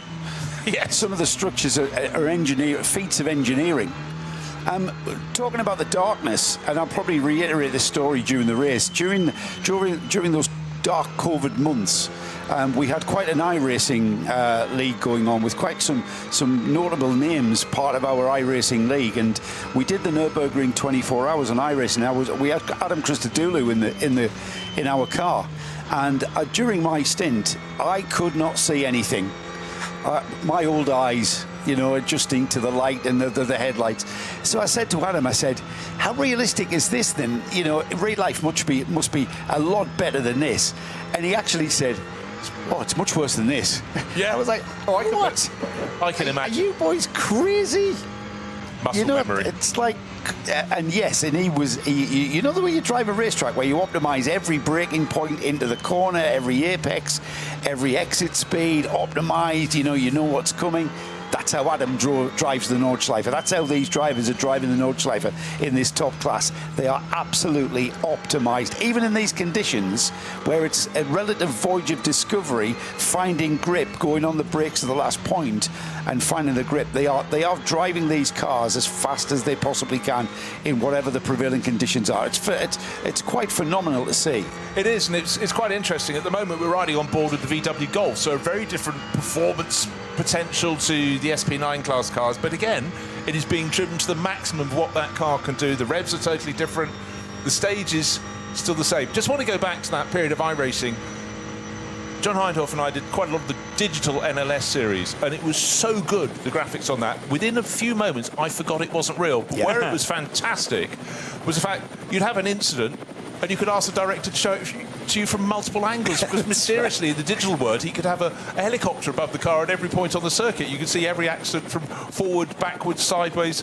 So it was really good. But the point I want to make about that is the fact that an awful lot of the drivers, to keep themselves in, didn't know how long they'd be out of racing during COVID, and BMW in particular put their entire media team on it as well. So they were going, we're keeping you on the money for when we go back racing. A lot of engineers came across, and everybody had their eyes just opened enormously. You already had a toe in that pond, or maybe a lower leg. But honestly, we had up to your shoulders. I think about people like Bobby Thompson, Daniel Rowbottom, Adam Morgan, loads of touring car drivers, loads of engineers who went all. We raced 3 nights a week. It was a great excuse to what are we doing tonight? Oh, I've got a league race. Transparent, I don't want to go back to those COVID days, but it was we helped each other through it. We all helped each other through it. There had to be a way of killing those hours somehow, and also find some racing somewhere, and you couldn't do it for real in those days. So it was an excellent backup, and of course, many of the drivers that are competing here this weekend love a bit of sim racing on the side. Some of them are only here because of their success in sim racing. Chris Lulham's in a car again this year, who has shared, by the way, with Max Verstappen in the past, been a race winner with him in the past, indeed. So Lolland, who made his name in sim racing, loving the fact that he is back again for a full metal drive, as you coined the phrase, Bruce. Just caught sight, by the way, of Lance David Arnold, who's now in one of the HWA Evo Rs. That's the number 61, the black car, and he has just snaked his way through Tiergarten and Hohen Ryan to go back onto the main straight and potentially another full lap. Well, he's done half of the Grand Prix track. We await to see whether he will hit Hatson back. That car's running 4th in SPX.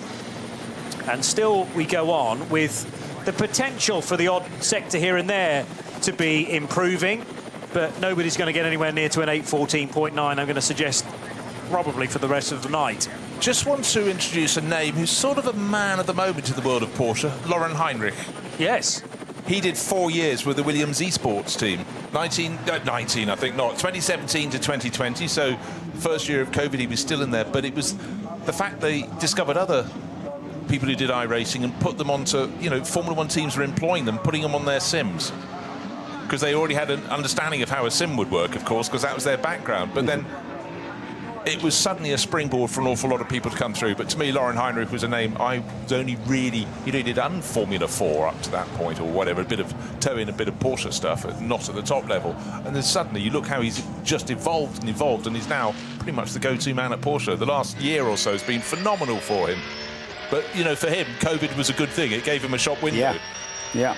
Chan Guven as well, I'm told, by John Hindhoff, of course. Chan Guven is now regular in the World Endurance Championship, but driving here this weekend for Manthey and their Grello car, the 911, joining Kevin Estre, Thomas Preining and Matty Campbell. Speaking of that car, it's turning right now and heading towards the latter portion of the lap. So Flanscott not that far away for the 911 car. Yeah, Chan Guven had already been racing, though, in Porsches. I mean, he'd done a bit more, you know, tarmac racing than Lauren Heinrich had, but then COVID came, and again, he transferred across. But, you know, Chan Guven had done a lot of Porsche racing beforehand. In fact, I saw him out at Sakir in Bahrain win the FIA GT Nations Cup for Turkey with Sally Jolic. Yeah. What year was that, 2019? 2018, I apologise. So Chan and Sally have driven together in cars? Yeah. Yeah, OK. But that was the first time I'd seen Chan, and I thought, whoa, he's quick. I don't know, maybe he'll make a mistake. He did not make a mistake.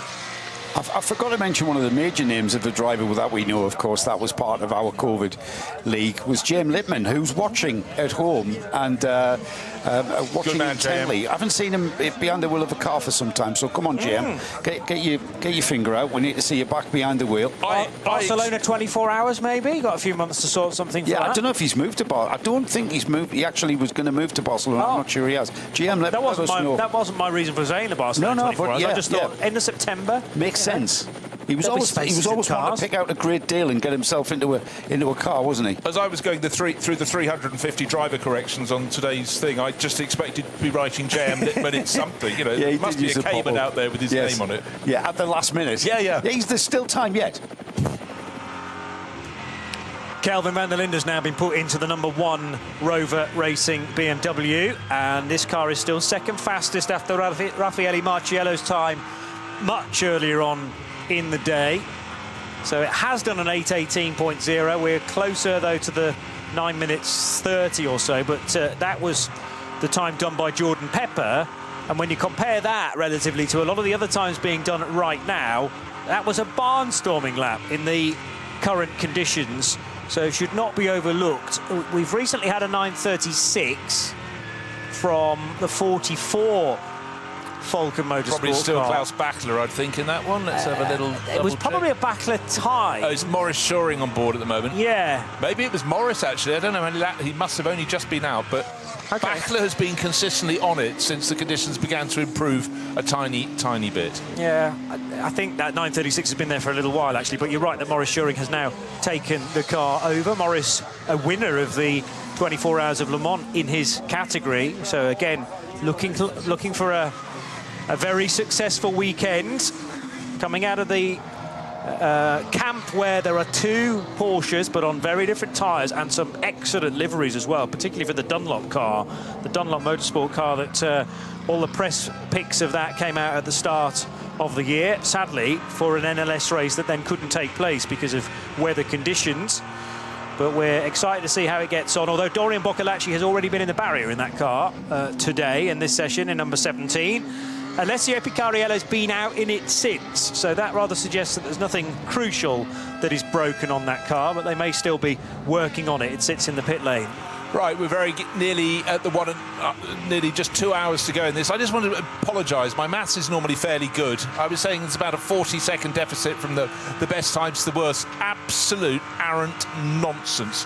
Best time in this session, 9 minutes 32. Best time in this morning's session was 8 minutes 14. So let's call that, between friends, an awful lot of time, or 1 minute 16 seconds. So we are nowhere near improving. The light has actually sort of freshened up a bit, but it's about to flop into darkness. Track conditions improving in part, but still super, super tricky. And for the teams, it's rotate the drivers through and try and keep it on the island. Johnny just moved back from the screen, a move around the outside at the end of the Dottinger Herb. Which was closing, though. Which was closing, yes. The door was closing for Kelvin van der Linde. He committed to the outside line coming out of Antonius Bucher. And the problem was there were two slower cars that he needed to get by there. One on his left and then one immediately in front of him. So that's another thing. You know, one or two drivers may have been away from the Nordschleife for a few months, possibly even 12 months. And these sessions do provide the opportunity to be back in traffic, to have to make those split-second decisions again. Kelvin van der Linde, a 9:28.223. So he is even quicker, therefore, than that time offered by Jordan Pepper. And that'll be the quickest time we've had this evening, I reckon, 9:28.2 for Kelvin van der Linde. But compare the 8:18s that we had a slew of and the 8:14.9 in qualifying one. So we're still a minute and a quarter away from that. But yeah, again, signs that this track is getting more grippy all the time. And Thomas Preining reaching the end of Hatzenbach, now back in the 911, the Grello car. He's purple through the first two sectors, Bruce. Yep. He's picked himself already about a second and a half advantage just through those first two sectors. Now definitely a dry line as he goes to Flugplatz. Will it still be a dry line when he works his way through towards Schwedenkreuz, towards Arenberg, to Foxruhe? He doesn't know. He's finding out as he goes, but suddenly things just start. Oh, and he's gone fastest in Sector 3 as well. So we might be looking at a lap down as low as getting towards 9 minutes 25. But if he keeps on at this pace, this much advancement relative to all the quick times that we've seen so far, as rain is in the air as he gets to Arenberg. But it may be light rain. But if he carries on at this pace, there is still a dry line, but definite flecks of spray on his windscreen. Actually, that's rain. There's nobody in front of him, not for some distance, but certainly a fantastic lap from Thomas Preining. Welcome on board, Mr. Snowden. Well, indeed, thank you very much. Good to be back. And it's the nighttime stuff, the exciting bit, the bit we like. And just for a bit of fun, as I've said to John earlier, add some rain in as well. What more can you want? Proper They did. racing. You walked in the corner of the booth, you put yourself down, got yourself comfortable. John's just... I brought it with me. Did you? Yes, you did. I think as Crowded House says, take the weather with you. But there's enough, exactly, but there's enough drama just as the banking lights up, as the light falls from the sky, and all this fantastic fan structures can be picked out in as they become brighter as it gets darker around. But certainly for the car on the tri, Thomas Preining is just bashing in those quick sector times. Remember, the fastest time in this session, 9 minutes 28.2 seconds. Fastest time overall, 8 minutes 14. And that was in the first 2 hours of 5.5 hours of practice. But for the cars not in the top few classes, this is their second and final qualifying sector. The bizarre thing, Bruce, is that it's actually getting warmer outside. And the reason it's looking a little bit lighter is because the cloud is actually lifting a little bit here on the front straight, here on the Grand Prix circuit, and the weather is blowing through. That wind that Johnny was talking about, he was spot on, by the way. It has changed direction, but looking to where the weather comes from, which is roughly southwest, so down towards the first corner from where we are, it's much brighter in the sky. Look the other way, it looks like Armageddon is about to arrive. Looks like something from Independence Day. Not again. Yes. Well, there is a bit of that at the moment. And I think we are going to get more teams wanting to do some laps tonight and get drivers who haven't had... I said earlier on today that there's a lot of drivers who have not done the Nürburgring 24. There was one opportunity this year to get some twilight darkness running in, and we couldn't make that happen because of the red flag, the stoppage, and the tragic circumstances on that first Saturday, the Saturday of the first of the two qualifying events. So there are people who need to get out and find their way in the darkness. This place is very dark. It really is, but it's going to become... I think it's going to be busy the whole way to the end for that very reason, because people want to get a nighttime lap. They also want to get a wet nighttime lap. How does the spray hang? Whatever. So for a lot of people, and I thought it's very interesting, Kevin Estre saying he hasn't had a wet lap here at the Nürburgring for over a year, because he does do some of the NLS races. He does do the 24 hours. He may then come here and it'd be wet every single time he comes for the next 2 years. It can work like that. But right now, it's seat time. Get the experience. And again, you talked about the fact that the temperature has suddenly risen. That suddenly presents an entirely different feel for the cars. And you'll also see a little bit of inversion if it gets much warmer. This is the wrong time of night for it. It would normally be later into the night or earlier into the morning, depending on which way you look at it. But when you get that inversion, that's when the fog comes. And that is a race stopper here. It's one of the few things that it would be stopped for. The flares up on the far side of the circuit as well. I just want to say a quick hello in Austria to JG. Hello, Johannes. He is trying to avoid the Eurovision Song Contest in Vienna. Me too. Didn't even know it was on. Who's playing? Yeah, exactly. Everybody. Mozart. Well, that's what we're up against at the moment. So Nick Damon, we know, will not be tuned into us right now, but everybody else, I'm sure, who is a motorsport fan is. I was going to pick up on a point you just made there, John, about how different this place is on so many levels, and they're just layer after layer of level. We can keep bringing things out, but all of them are qualified. Le Mans, it's a 24-hour. I'm talking 24-hour races here. Le Mans, it's dark, yes, but it's also fairly lit. It's flat. It's relatively boring. I'm going to be shot for that one, I know. Spa, you have contours, but still got the pit area. It's relatively lit. Yes, you go out of Eau Rouge into Radion, it goes into the darkness and whatever. This place is 25-odd kilometres and 100 and plenty corners. Uphill, down dale, how many changes of contour and gradient and whatever. And also, the other thing is minimal runoff. And not 4 classes, not 3 classes, not 2 classes, 23 classes with massive speed differentials, all of which the top drivers you're talking about, the Estras of the world, that haven't driven in the wet for over a year, have got to encounter and deal with all the time. A lot of people will be tuned into us either listening on RS1, part of the Radio Show network, Radio Show Limited network around the world, or watching on Nürburgring 24's official YouTube channel here at the 54th ADAC, Ravenel 24 Hours. Thinking, why do we not see safety cars? Why do we not see full course yellows, neutralisations? It doesn't work like that here.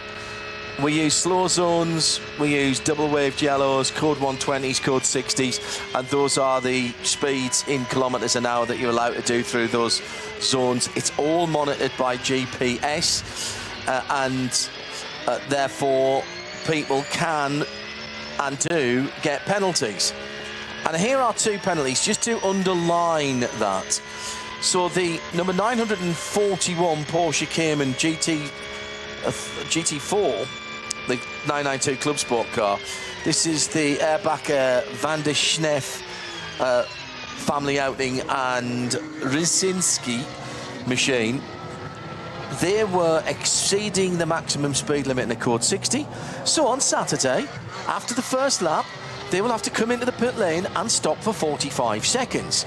Now, that is one of the cars that is down in the classes, but it can happen to everyone. We've got the Walter Streichek car as well, which is the E89 Z4 BMW.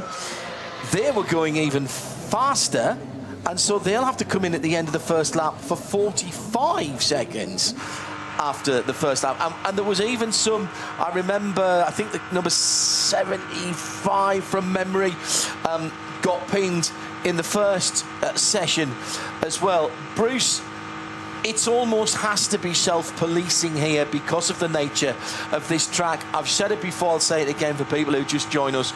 This is about putting the responsibility back with the drivers and say, don't try to squeeze half a second here, 5 miles an hour, 10 kilometres an hour, whatever, because we will catch you and the penalties will be punitive. They have to be, and there isn't a race in the world where it's more, I think your phrase is bang on, self-policing than this. And I think also the fact that a vast number of the drivers in this spend their time doing NLS races, it's the same gig. There might be 4-hour races, they might be slightly longer. They have to do it because you never go out on the car with fewer than 100 rivals. There may be 120, 130 people out there. Just want to highlight one little thing. I said that Thomas Preining was whacking up the pace. He's just put in the fastest time of this session until it's just been beaten moments later. He did at 9 minutes 25. Second lap, the 911 Manthey Porsche.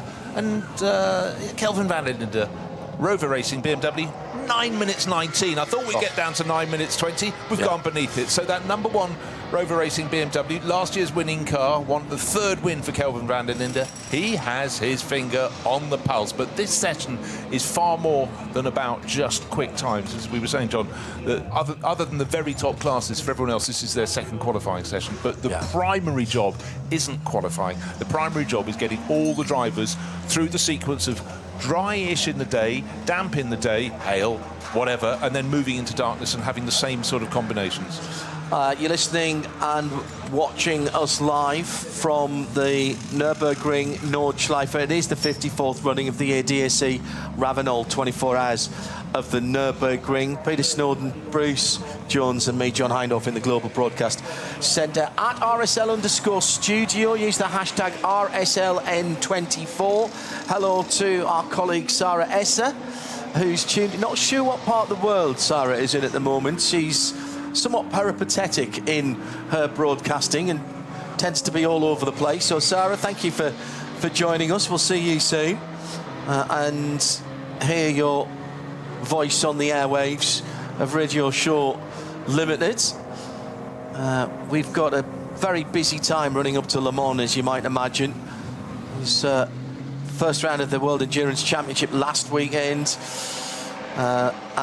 Second, thank you, Bruce. With the Churchillian hand signal there rather than the Steve McQueen one, which is or the British Archer. Thank God it wasn't the first round. Yes, indeed. That looked like a Eurocopter just dropping in there. Not sure why that was coming in. I think that was at the medical heliport down at the. No, it can't have been. We'd have seen that as it dropped in. Next weekend we've got Spa Classic. So we're looking forward to going back up to Spa. I just seem to be shuttling between Germany and Belgium at the moment. There are worse things to do. Wherever you are in the world, let us know where you're watching and listening. Is this your first Nürburgring 24 hours, as many of the drivers are, rather than ominous-looking sky, as a few people have mentioned. Hello to Florida calling. Sorry, I do feel like the Eurovision song. Let's have the vote from the Florida jury. Blur Fiend, you finished work for the day? Yes, you have. Out of the Porsche dealership. Maybe not quite, actually, from the look at that picture, but thank you for joining us, Blur. And Dan Vitali says, is it a natural reaction to crave German beer and food while watching the Nürburgring 20? Yes. Absolutely. Yes. Weiss beer. May I suggest Weiss beer, white beer, wheat beer, and a variety of Wurst sausages, large and small. Bit of speck. And, you know, it's about educating yourself. And you've got the Spa 24 hours, and it's not as though there aren't good Belgian beers to get your teeth around. Indeed. So, indeed. Yeah, get those fruit beers out. And, yes, good idea. Live with us. Yeah. Theme your food over the weekend. Ian Bowden says, do you think we'll get a full night's running this year? Do you know what? That's about as easy a question to answer, Ian, as who's going to win the race. Peter Studd's just literally licked his finger and put it up in the air the booth. That's got nothing to do with answering the question, Nancy. He just does that from once in a while. We've got used to it, Dan. I'm going to window licking shortly. I honestly have no clue, because every weather forecast that I've looked at, and even as we're getting close to the race, it seems to change every time. The locals that I've spoken to who know these things, there's a couple of people here that we see every year who work on security on the car parks, etc. And I've said, "Die Wochenende, Sonne scheint." Just shake of the head. Mixed, I think, is the answer. One of the stall holders in the old paddock, which was yes. the 70s, going and looking at metal signs, trying not to buy any books and all of that. Did you buy a book? No, I had some beauty. He's done very well this week, so far. A man of staunch. He was telling some American visitors, he said, they're asking about the weather. He goes, well, what you have here is you have a quarter sunshine, a quarter rain, a quarter fog, and a quarter snow. Yeah. That's it. So he's got his finger on the pulse. Yeah, but that's fine, but it's all in the same hour. Yes, exactly. Yeah. Therein lies the problem. My current forecast that on the app I'm using, which makes it probably entirely inaccurate, is that for Saturday race start, we are looking at approximately 50% precipitation, increasing towards 60 to 70 around about midnight, and then moving into Sunday. That's the key. The temperature is the key. Okay, is the temperature is looking at 2 to 4 overnight on Saturday night is the worst I've seen. 6 to 8 is the best. 11 degrees at start, right? Dropping down to 7 around midnight, right? Going into Sunday, stand by. Sunday morning, we're looking at the low of 3 degrees at between 2 and 5. Well, that's missed. Yeah. And that's your jeopardy, isn't it? The fog. And if there's rain as well, that's going to fall as sleet or snow, as we've seen. We lost the first round of the NLS. By the way, I'm not doom mongering here at all. The Porsche GT3 Cup Team Fanatec car getting its alternative fuel. That is the only one that fuels through something. Those cars are the only cars that fuel through something that resembles a racing fuel rig. Everything else is coming from a pistol grip pump in the pit lane, which you share with your pit mates and the next door pit. 5 or 6 cars in all of the pit boxes this year, apart from one. There's 4 cars, the 2 Winward cars, the Dupre car, and there's a BMW in there as well. So they're the only ones who've got a 4. Everybody else is 5 or 6. It's been a long time since I've seen 6, but we have got a lot of cars this year. We have a lot of messages to look out. 2 minutes ago, not even that. Heavy rain, the far side of the lap, from P86 to P101. Now, bear in mind, there are ostensibly 172 turns around the circuit, thereabout. So you're really talking about the area, nothing serious, just around Exmüller, Bergwerk, nothing much, nothing to write home about. Schwedenkreuz to Adenauer Forst as well, so in the early part of that lap. So I wonder if we'll see a few cars now, gentlemen, peel back into the pits with the drivers having done what they need to do and get out and do some laps, get their eye in, as it were. But you don't want to risk the car. We've seen already one withdrawal with an accident today, the GT tyres Porsche, the number 146, the all-female crude car, coming across on the Grand Prix circuit. That was even before we got out onto... It's irony of ironies. Oh, absolutely. The most room that you've got, the most runoff that you've got, and came across the number 900 Black Falcon Porsche that was having its own issues. I think there was an engine bay fire in that. We never really got the bottom of it. And absolutely nailed it. The driver from the Black Falcon car, rather wandering around by his car, which was very worrying, and had a GoPro mount and camera on his helmet, which is strictly forbidden. And I suspect there may be some sanction there.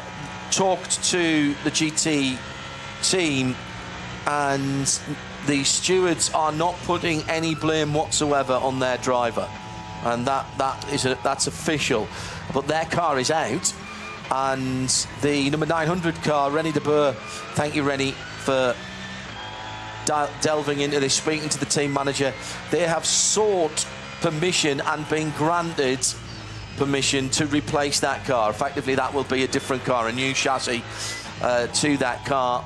In fact, have we seen that car out, the number 900 car? That's a... Well, while you're looking at that, John, you were talking earlier about non-respect of Code 60. Now, the first of the main players has just got the 45-second stop-and-go penalty for the start of the race. That is the Lion Speed GP car of Carl Tilley, Jake Hill, Patrick Kolb, and late signing Max Hoffa. That is going to hurt. That's going to really sting them big time. And Jake Hill has certainly been setting some good times in that car. He's still getting used to the car, getting used to the circuit, but that's going to really put them on the back foot. Number 18, Lion Speed Porsche. Well, on that note, about an hour ago, Simon Hill, Jake's dad, who's a long-standing mate of mine, has just sent me unsolicited, because I try and ignore him at race meetings. He's hard to ignore, in fact. Exactly, very I've well. known him exactly, a very long exactly time. where I was going. Hello, Si. So he didn't bother with "Hey Snowy, hello" or anything like that. He just came up with "Purple Sector 3, first time ever in the wet!" Exclamation mark. Jake, first laps a day in the car, now 9:44. First ever laps in the wet. Didn't get a lap in this morning. He liked it good and wet.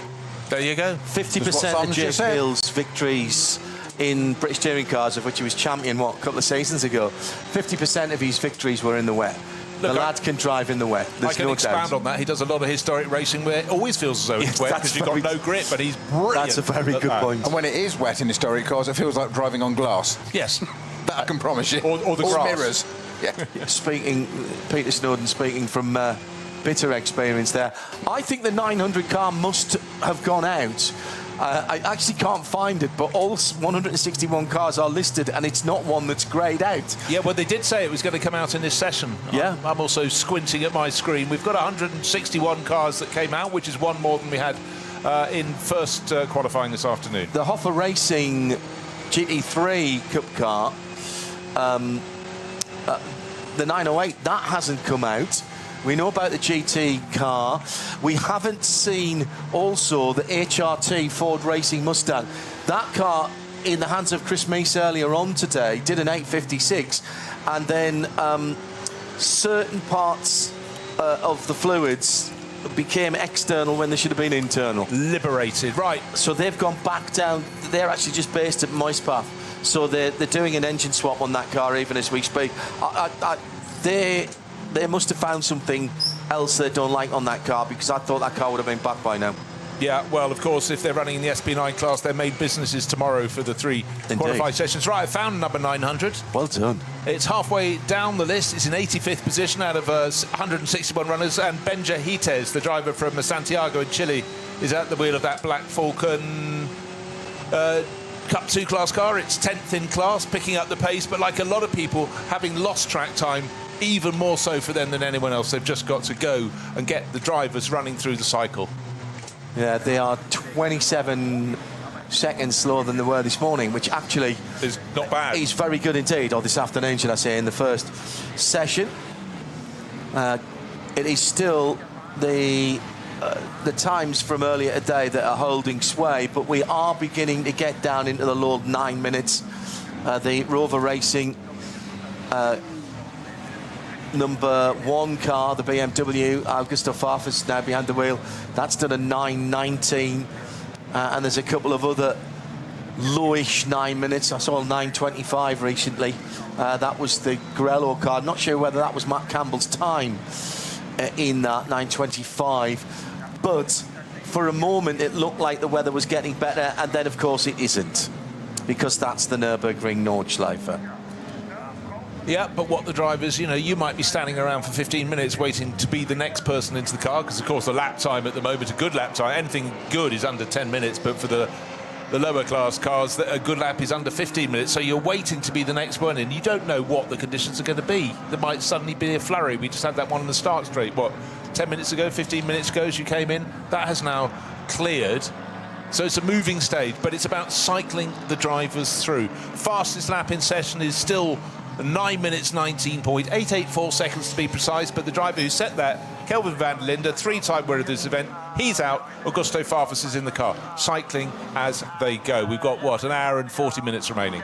Yeah, I mean, I think John nailed it earlier on at the very beginning of our show with this first practice session this afternoon when he just said changeable for the weather. It's going to be, and that is literally, it's changeable by the hour, by the minute. We've discussed that already. If we but were the whole weathermen, point of this is it's data collection. Oh, yeah. For the drivers. Those that don't need to, it doesn't matter. It's still data collection. It's different conditions, different drivers.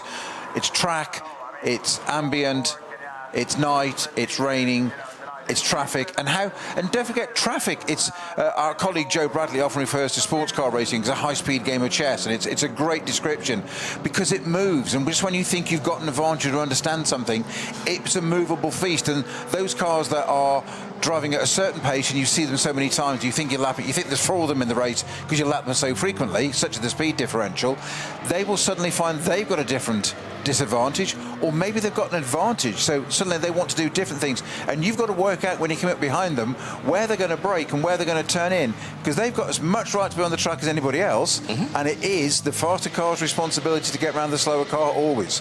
It's just like the road. If you're running somebody from behind, it's your fault. Oh, yeah. So you have to allow for that, and it's making those split-second decisions at night, in the rain, on the Nordschleife. Oh, God, I do miss it.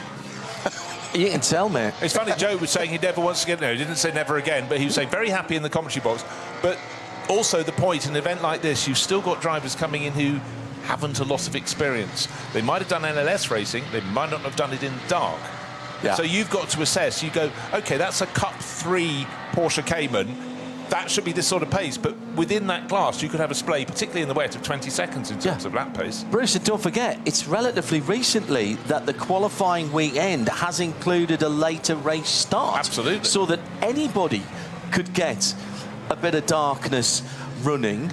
So quite often, people would have come here and still do, particularly this year. It's a bit more old school this year because of the fact we weren't able to finish that race.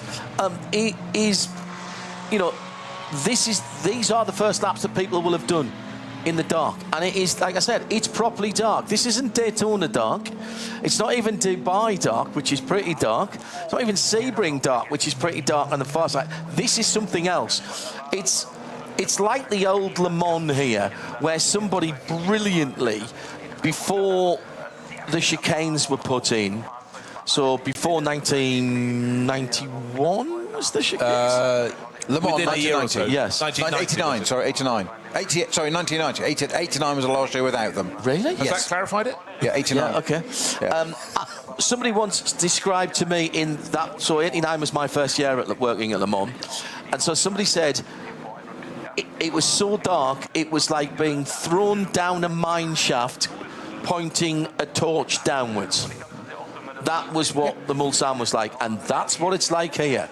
And the big thing we say all the time, John, is we talk about this, you know, the ring permit you mentioned earlier, that you have to get through this and you qualify. So the drivers aren't just allowed to go out there. You've got to earn this and do that, even the top drivers. But we focus on the top drivers dealing with the slower traffic. What we don't focus on enough is the slower traffic having to deal with the top drivers coming through. Because, trust me, those guys that are out there, they are as dedicated to what they want to do and winning their class as much as they can against teammates and where it's their peer group. And they will be as busy as a busy thing on Sponsor the Busy Week, out there at night in the rain, looking out for, keeping out of other people's way. Yeah. But, as I mentioned him earlier in the show, John, the great Jerry Marshall, the UK motorsport legend, he said of drivers, when you're learning to race, when you're a novice, relatively, when you're new to this, yes? He said, if you're not up to speed yet, he said, stay where you are. Do not move. Correct. Do not be kind. He said, it is not after you, Claude. He said, no, we will get round you. And he said, cars moving to get out of your way because they see you coming up behind fast is the worst possible thing you want as a quick driver. OK, can I just pose one element? You're a driver, let's say you're in the slowest car in the field. Which is the Dacia, probably. I wasn't going to go there. No. But, so you could be, let's be kind, 30 seconds a lap slower, more. And some. Anyway. OK. But at one point, you're going on your own, in the dark. Yeah. You need to cross. You're going to be on your racing line. You have to cross from the right-hand side of the track to the left. The faster driver's coming through. What you have to be clear to those drivers, they have to just stay where they are, as you pointed out. Because if they suddenly go, I need to go to the right, then the direction the car wants to go is the other way, and you're going to spin. Yeah. So the faster driver has to understand what scope they have to put their car where. And interestingly, and I think Snowy, I hope you'll bear me out on this. Actually, in the dark, it's not as bad as in the daytime because you've got at least the headlights to warn you. It's difficult to see how far it is in some of the smaller cars, and the closing speeds are quicker. But at least you've got some idea of that somebody's coming.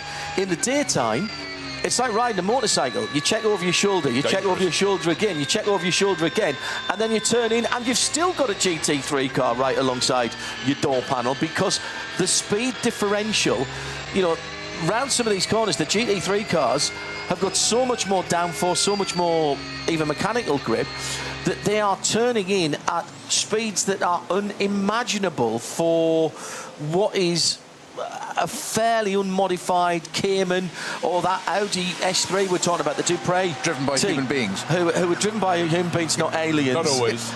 And they are mildly modified road cars, some of those cars out there. And don't forget also, compared to the days when I was doing this, which was obviously eons ago, the visibility has changed as well, because you sit lower, further back in the car. You have different seats now, hands device seats that protect you. You have very little peripheral vision. You have a hands device on, so you have limited movement. So that is even exacerbated at night. But also on the other side of that, which is something else, another thing these drivers have to take on board, another layer of information is GT4, GT3 cars is going to now have cameras on board inside. Yeah. So you'll have, it's almost like if you watch Top Gun back from the mid-80s, you get missile lock and it's green, it's red, and it beeps and it goes green. Yeah. As the cars get closer to you, they will tell you where they are, so you can see a car behind you. Get a little arrow. And it's being filmed. Yeah. Almost, you know, the mirrors can be used for shaving, I jest, but there are those cameras. But how good they are at night. Years ago, we used to do literally just put layers of tape across the rear window at gaps to break up the headlights coming up. But the point John makes is, you're at night, you see those headlights coming up. Okay, you're aware, but there's always going to be headlights behind you. You don't know which ones are, have you just passed, or are they coming towards you? That's a good point. Good evening to our colleagues at First Tickets. Brian Sheehan, who's packing Le Mans 24 tickets and various bits and pieces to the thousands that will be making that pilgrimage to another 24-hour race in a month or so's time, really. Now that's all we're talking about. Middle of June, as ever. Brian, our travel partner at Radio Show Limited. Thanks for all the help again, Brian, to get down here with the team, and also great thanks to Ford UK and Genesis UK as well. This is the first time that I've done a WEC and Nürburgring with zero emissions. When I say I mean the car I'm driving in, clearly. Well, I think that was worth clarifying. Yes, I'm glad with the sauerkraut, quickly. Anyway, yes. And the Open that window, Jones. Yes, absolutely. So thank you for that. Hello to Dave Alcock. Wasn't there an N24 a few years ago where we had heavy hail that was so bad the cars couldn't climb the incline and got stuck on the track? Yes, that's right. I think about the only car that got through it was Darren Turner. It is heavy, heavy rain on the far side of the circuit. One of the GT3 Cup cars, which is a Cayman, just coming into the end of the lap now. Yes, that was the fuel one. 632. 632. Steve Brown. We saw it going from the pits. Remember, you were commenting at refuels elsewhere. I just want to pick out a point. When I just was trying to do some maths, I think my maths ability's got out the window this evening. I said, the fastest car to the slowest should be about 30 seconds. Thought it was more, couldn't think what it should be. It's 3 minutes 53 seconds. Yeah, there you go. To the VW Sirocco 477 as best racing. But that's in the VT2 class, VT2 front wheel drive. But nobody is going to be picking up the pace at all, because certainly the last third of the lap, it's very wet indeed. You can hear it drumming onto the track, off the track cameras. Lance David Arnold's just been talking down in the pit lane. He's out of the HWA, one of the HWA Evo Rs, those throwback retro styling cars, very much up to date underneath the skin. The 61 car, he said, it's very special when you go out for night training. Don't always have the opportunity to ride in the dark here, just the point we were making. We like to check the lights are properly adjusted and what the conditions are like outside. Then you come in to find no standing water, and there were even a few dry patches. I really enjoyed riding in the rain at night, but you have to build up the confidence first. And by the way, the lighting on those HWA Evos, they are so cool, the triple lights. In the front, the Dacia's in the pit lane, getting a new set of tyres. The Durr Motorsport number 69 McLaren. They've got two McLarens here, two different McLarens. That's the Bitburger car, and that's very much a local sponsorship. Bitburger and Bitburg, Bitter ein Bit is what they say around here, and that's what, not half an hour, 40 minutes from where we're sitting now, Bruce. And a third of their annual consumption is going to be around the edge of the circuit this weekend. I you know that? Probably, yes. Mostly a Hatzenbach, I suspect. Yeah. It's funny how certain sponsors stick in your mind, don't they? That Bitter ein Bit. I mean, that's from Schumacher, 1980s. Benetton. That's what I always said, mid-90s. For me, that's okay, but I was aware of it even before then, you know, because I'm so old. Because you're much older than me now. Yes, indeed. Yes, but only by a few months. I tried, but I can't carry that one off, and it's not fair to you, Bruce. No, indeed. Anyhow, it works. We remembered it. Shaken fact. Do you remember that? Yes. Simon Tibbett. Hello, Simon. Thank you for dropping us a line at RSL_studio using the hashtag RSLN24. He says, this is the place where you have to have that respect. It absolutely is required. If you are that slow car and a faster car knows you're online, they will adjust. Absolutely. Use your indicators as well. You indicate the way that you're going, not where you want the car to go. So if you are going to move over to the left, you indicate left. Well, and move to the left. Indicate your intention. Indicate your intention, absolutely. Don't try and show someone the way to go. Well, thank goodness no one's entered in a Ford Edsel, because that disaster for Ford in the 1950s, because if you indicated to the left, the right-hand indicator came on and vice versa. It was sort of pointing across the car. Just imagine how confusing that would be. Anyhow, we move on. Can you imagine if they'd had... Which of the Vauxhalls were it when they changed the indicator mechanism? It was a Vectra. And instead of just clicking up to go right and down to go left, and then putting it back in the middle to stop it, you clicked up to indicate right. And then to stop it, you had to click up again. But of course, nobody knew that, so you pulled it down. How do I cancel? Oh, now I'm indicating left. No, hang on, now I'm indicating.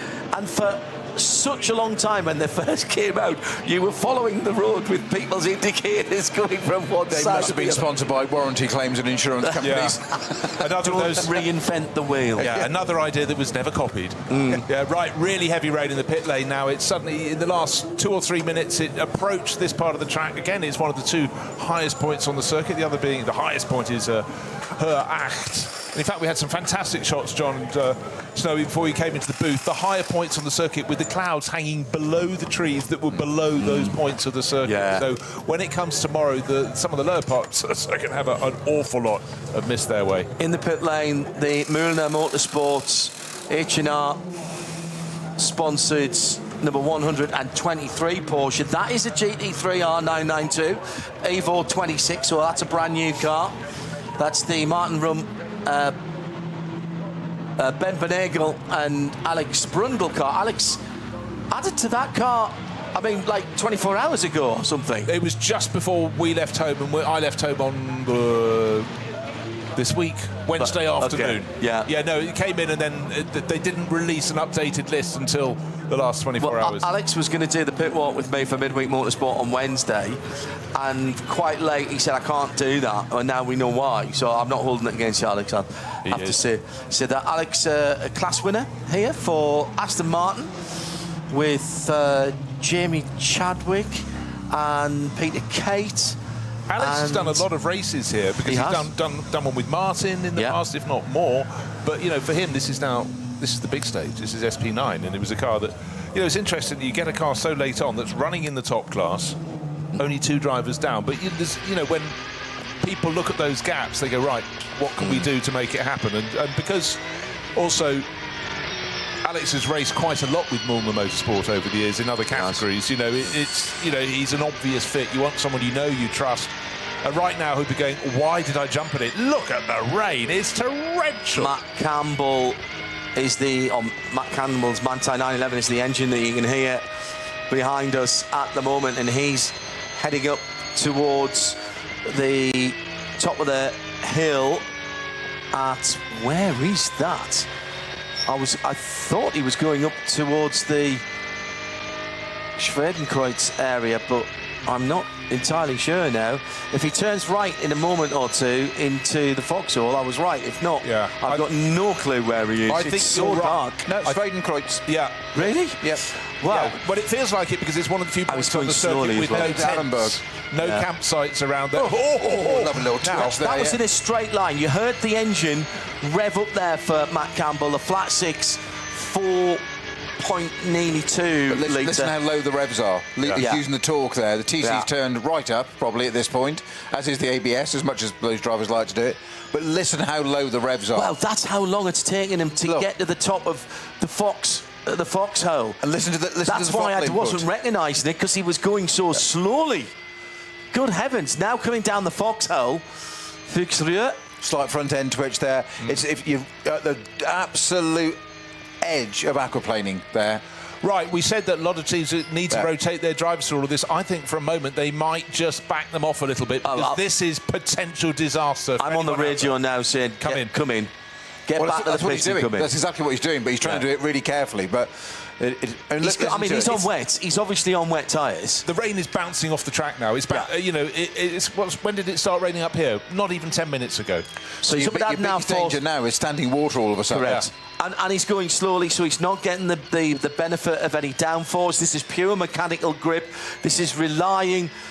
Good heavens, he's come out of Adnar Force and climbing up again here, but the standing water, the puddles, there's a lot of resurfacing that's gone on here that has smoothed out. I heard you guys talking about it earlier, Bruce, that has smoothed out various areas. It's not necessarily any more grippy, and it's still quite new tarmac, and you can just see a little more reflection on the track. This is the sort of weather that when I'm out on my motorbike, I park the bike up and stop, because this is awful weather for motorbikes. So now starting to come down the hill again. You're heading down to Verstappen? Yeah. All the way down the hill to Verstappen. So 3 right-handers here, and he's ticking over. He's literally surviving this at the moment. Earlier on, Peter, when it was drier but cold, and Kevin Estre was out there doing his thing, which he does very, very well, even then you could see him struggling with the front end of the car. Generally speaking, you'll get, in a rear-wheel drive SP9 car, you'll get heat into the rear tyres of whatever manufacturer that is, but the fronts will cool down the quickest, because there are some quite long straight stretches here, and you can't keep the heat in them. And one of the biggest problems with the mentality of a racing driver is they've never been taught to drive slowly. So this is absolute torture for him, because he doesn't want to do it. And the problem is that you'll do it and you'll think, I'll be sensible, I'll talk to the team, I'll do that, so and so, and then all of a sudden you'll just want to put a few more revs on, and it will just spin up, or it will lose and you've suddenly swapped ends, and then you've got to explain to everybody. And it's one of the most difficult things to do in a car. 100%. So what we've just had is how many cars in the top 20 are in the pits? All of them bar 3. So one of them is Matt Campbell, whose car is currently 5th on the list. The number 3 Mercedes, Danny Juncadella was in it. He just got out, and then put Max Verstappen in it, who's just got out. I thought even Max, who needs to gain experience of how wet can be, they've decided no. Well, frankly, it's got to be wetter than Otter's pocket if Max Verstappen gets out of a car. Well, but you don't risk it. By the way, thanks to Johannes, you mentioned the Bitburger livery and what it made you think of. Then it's done its job, because it's a that car, that McLaren, is a tribute livery to the Michael Schumacher Benetton. There you go. I didn't know that, so there you go. It's blue and yellow. Just check the underside. That's all I'm saying. Just check the takeoff. Yeah. Roxy, has it got launch control as well? No, I was trying not to go there. I was trying to set you up. Roxy says, I did some laps of the ring in my BMW M2 last year in the wet, and it was terrifying, even at slow speeds. I can't imagine doing the speeds the SP9 class are doing in the wet, in the dark. Incredible. And that is the other thing about this place. 2 things that has made this place legendary. One is undoubtedly Gran Turismo. From the very start of Gran Turismo, more latterly, the other simulations like Assetto Corsa and iRacing, of course, have scanned the track as well on a number of occasions. The other is that you can come here and on the tourist driving days, tourist foreign days, you can come out and do the Nordschleife, not necessarily down the bit of the Grand Prix circuit that we're using this weekend, but come off Tiergarten, turn right and go down to the Sabine Schmidt's curve and do it yourself. By the way, it would have been Sabine Schmidt's 57th birthday today. Much missed, as ever. Every time I come here, I can't help but thinking about Sabine's smile and her good humour. Worked with her a few times and never knowingly underpartied or underprepared was Sabine. She was brilliant. We were having a little look back. We were talking about how teams almost all have 4 drivers now. Yeah. She was one of the last people to win in the 3-driver lineup, and that's 1997. 7 or 6 was it? Yeah, she had 4. She had 4 drivers in the car in 97. 96 when she won it the previous year was Sabine Reck, of course. That was her maiden name. 3-driver lineup. Before that, less rare, and in the very early years, 2-driver lineups. I heard you talking about that. Yeah. I can't even begin to imagine 2 drivers in a touring car round here. No. That, to me, Peter, that's just insane. That's the days they did it. You think back to when it started in 1970. That's how it was, wasn't it? I mean, Niki Lauda won it in 1973. Was it the first 4 years were all BMW wins? Yeah. Porsche, 3 Porsches, 2 Fords, 3 Fords, 4 Fords in a row, and then it went back to BMW again. If I'm right, it's wasn't it a 2002 that won it first time out? Yep. Yeah, and the second time, then he went to that's in the historic races now. That's a tiny little car to run around here for 24 hours. Nothing like these monsters we have now. But that's evolution. That's 54 years of progress. There are very few people out on the circuit. Matt Campbell still working his way back. Alexander Sims in the Scherer Sport Audi R8, the number 16 car. We've got the Hankook Porsche, number 30. Probably about 40 cars. 40 cars all in, and just that number is dwindling with every lap. Sorry, Bruce, just a matter of interest, John, Bruce, both of you. We were talking about the 911 Porsche. Who's at the wheel of that at the moment? It was Matt Campbell. Matt Campbell. He is still making his way back. Yeah, that's what I said. Just come through. I think he's stopped for a barbecue, on the Dottinger Her. And he's bringing that car. Because the point is, this session now, this is why we're saying so many cars in the garage now. Frankly, when it's this heavy with rain at this point of the weekend, I know it's not much fun for us or spectators, but there is not a lot of point in circulating. You're not learning anything. There's more to be lost than there is to be gained. What was it? In the blink of an eye. A very good friend of mine who used to work for, when it was Pratt and Miller, rather than just Pratt Miller as it is now, always said, we don't need any more practice on how to fix things, except he didn't say things. He used a slightly more colourful words. Stuff. Yes. Nearly. And, fair point, well made. And Ron Fellows, also of Corvette Pratt & Miller, always used to say to me, in endurance races in particular, having a bit of patience and taking your time to do something, whether it's get back to the pits here, whether it's wait 1 corner or 2 corners to make the overtake. Okay, that might lose you 5 seconds on a normal racetrack. Round here, it might lose you 2 minutes. And he always used to point at his pit crew and say, those guys are the best in the business. There's not much that they can fix in 2 minutes. If you've broken it. Yeah. There's an old adage I was taught when I first started doing this malarkey, and I'm sure many more before and many after were told exactly the same thing, and it still rings true no matter half a century on. Sports car racing, endurance racing is all about stay out of the pits, stay out of trouble. Yeah. But by the way, the engineer that I was talking about was none other than Dan Binks, and his son has moved into the family business, I guess you could call it now. I reckon there's, in the top 30, there's only 4 or 5 cars still out there. The Durr Motorsport McLaren is still out there. But let's talk about the last lap that the Hankook competition car did. So they've come past. So the Hankook competition number 30 car, which at the moment, which is the Porsche, which has got Jong Young Kim. Yeah, Jong Young Kim behind the wheel, Korean driver. that last time was a 17 minute and 14 seconds. God, that's my time in the dry. 17 minutes. Yeah. And that is because he has literally been bringing that car home at the absolute most careful he can do. Right, wind it forward from Thursday night to Saturday night. If it's like this, they're not in the pits. They're going to have to just be out there doing their business. Now, one thing this provides an opportunity is to see all the cars in the garages, and your eyes are not deceiving you. The garages have to be incredibly organised because you can have 2 by 2, you can have 3 rows, you can have 6 cars in a garage. It takes quite an orchestration, and there's a sort of sod's law dictates if your car is pushed to the back of the garage for repairs, another car in your garage will be put in front of it for their repairs. Other garages will be empty. Yeah. It's really tricky, but it's always been a feature of this Very race. definition of teamwork. Yeah, well, exactly. and you've only got one pump. There's only one fuel pump for that garage. So there could be 6 of you sharing a pump. In the old days, it was 1 pump between 2 beers.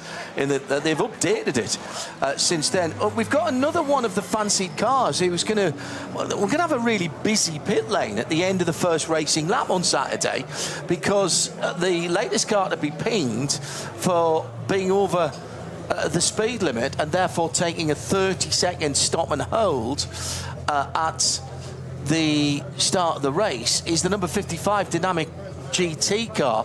Now, this has got Luke Hartog, Joel Sturm, Alessandro Giaretti and Michele Beretta. Those are all Porsche Junior or Porsche blessed drivers in that car. And the other one that I've just noticed, which is even more interesting. Number 18, I think. Yeah, I pulled that up a while ago, actually. The Lion Speed car. Kill car, yeah. Now, who was in the car? Well, you can't tell, because the trouble is that was issued 21:44, so just over half an hour ago, but it's not going to be an instant penalty, is it? But it's 2 penalty points on the licence as well. There's been a few now where we've seen some down in the classes as well. You were saying, John, earlier about those penalties for speeding under the code 60 and whatever, and I nearly added, if you didn't mind at the time, of what they're doing there is, that's a warning. Of course it is. That's literally a warning of, we're watching, you've got away with it, because it's not too much of an overspeed. However, we are watching. Well, and let's remind ourselves, in NLS races and indeed in the 24-hour race, we have seen drivers being called back to the pits and told to get out of their car, hand over their permit, which is then shredded into tiny little pieces, and they've got to start the permit process all over again. Now, if you've got 4 drivers in the car and you go down to 3, then you can probably continue. If you've got 3 and you go down to 2, you can't. And we had that exact thing happen in one of the 4-hour races in the early part of the season. I'm still trying to see whether the 67 still hasn't, the HRT Ford Racing Mustang, must not start with the number, still has not got back to the pits from the HRT Ford Racing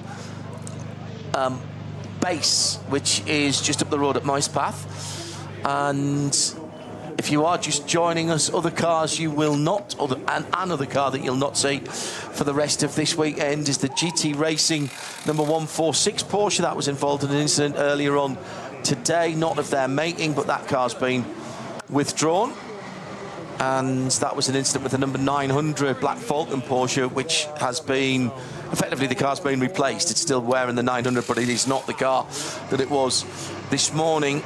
BMW with the M3 Touring, and that effectively is the M4 GT3 running gear with a body that's, there's hardly a panel on that car that is the same, and it's the Touring, it's the estate car body, which does actually give you a slight aerodynamic advantage, I've been told. Yeah. And they've got a honking great wing on the back of it as well, because it's in SPX. Yes, it's sort of imaginary formula, but remember, we have had estate cars going very well in touring car race with the Volvo 850 quite a while ago now. The Subaru won the British Touring Car Championship as an estate car.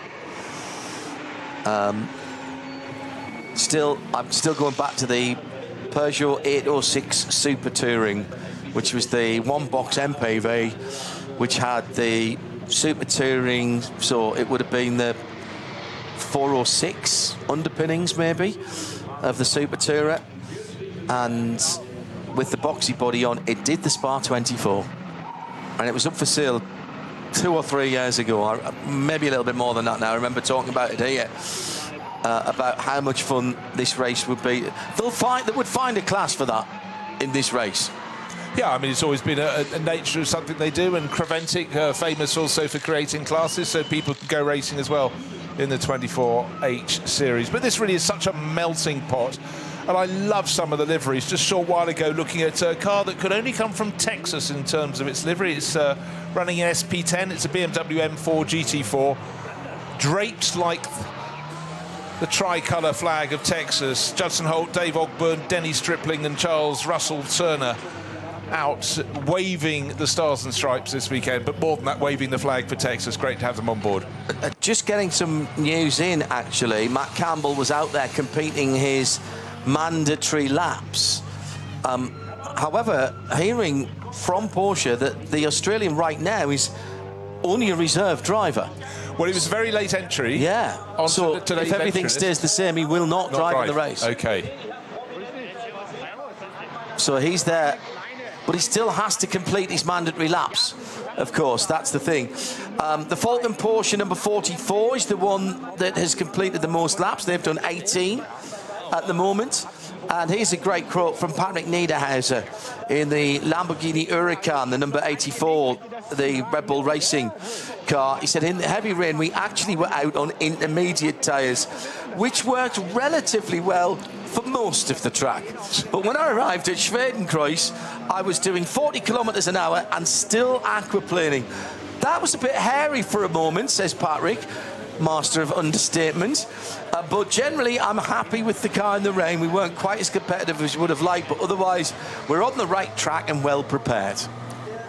Master of understatement. I just love the idea of this torrential rain and going out on intermediates. What could possibly go wrong? You test them. Different. Exactly, yes. What do we think then? Where's the crossover You got the point? short straw on that one. Well, you go and find out. Dear me. It's scary enough in the dry and the daylight. Just being joined by one of our colleagues, Carlo Velti, who is working for Nitro this weekend. The live stream. Oh, the German live stream. Okay. All right. So you can switch over and listen to Carlo. I thought I heard your voice on the PA earlier on, so I did hear your voice on the PA earlier on. Rather confused me for a moment. They asked me, but my German was too rusty. So rustic, yeah? I'm sure that is not right. It is. We've got cars going out. Close enough. It's Austrian anyway. We got cars going out the pit lane, including one of the BMW Z4s I've just seen going out. The Rover Racing BMW with Augusto Farfus at the wheel has gone out.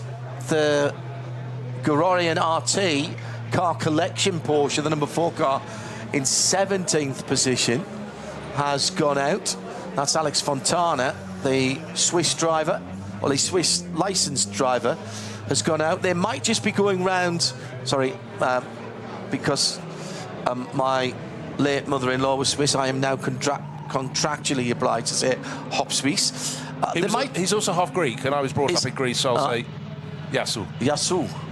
Well, in this weather, it's Yasu Nafti, isn't it? Hello, sailor. Indeed. Because it's absolutely... You could be wakeboarding out there. Right, I know it's wet, but how do we get to hello sailor in 2 sentences? Well, there you go. Don't ask. I know it's late. I know it's that kind of show. They might be going around the Grand Prix track and back in at the moment, just to either scrub in some tyres or try something. Matt Campbell and Grello fans, big anniversary for Grello and for Manthey this weekend. And they had all of the cars out. Yeah, and they're all in the fan zone. Yeah, it looks great. On the start-finish straight. Very corporate there now. I nipped over just in case I could find some books that needed buying. No. Don't really buy books now. There, you can buy your manufacturer's jacket. All right. Very expensive model cars. A lot going on. Huge queues, particularly to go and see the Grello combination. Well, Matt Campbell, you can breathe a sigh of relief because he has got to the end of the lap and brought the car back like the world's most expensive hire car, and you didn't have the collision damage waiver on it, so he brought it back exactly the way he took it out.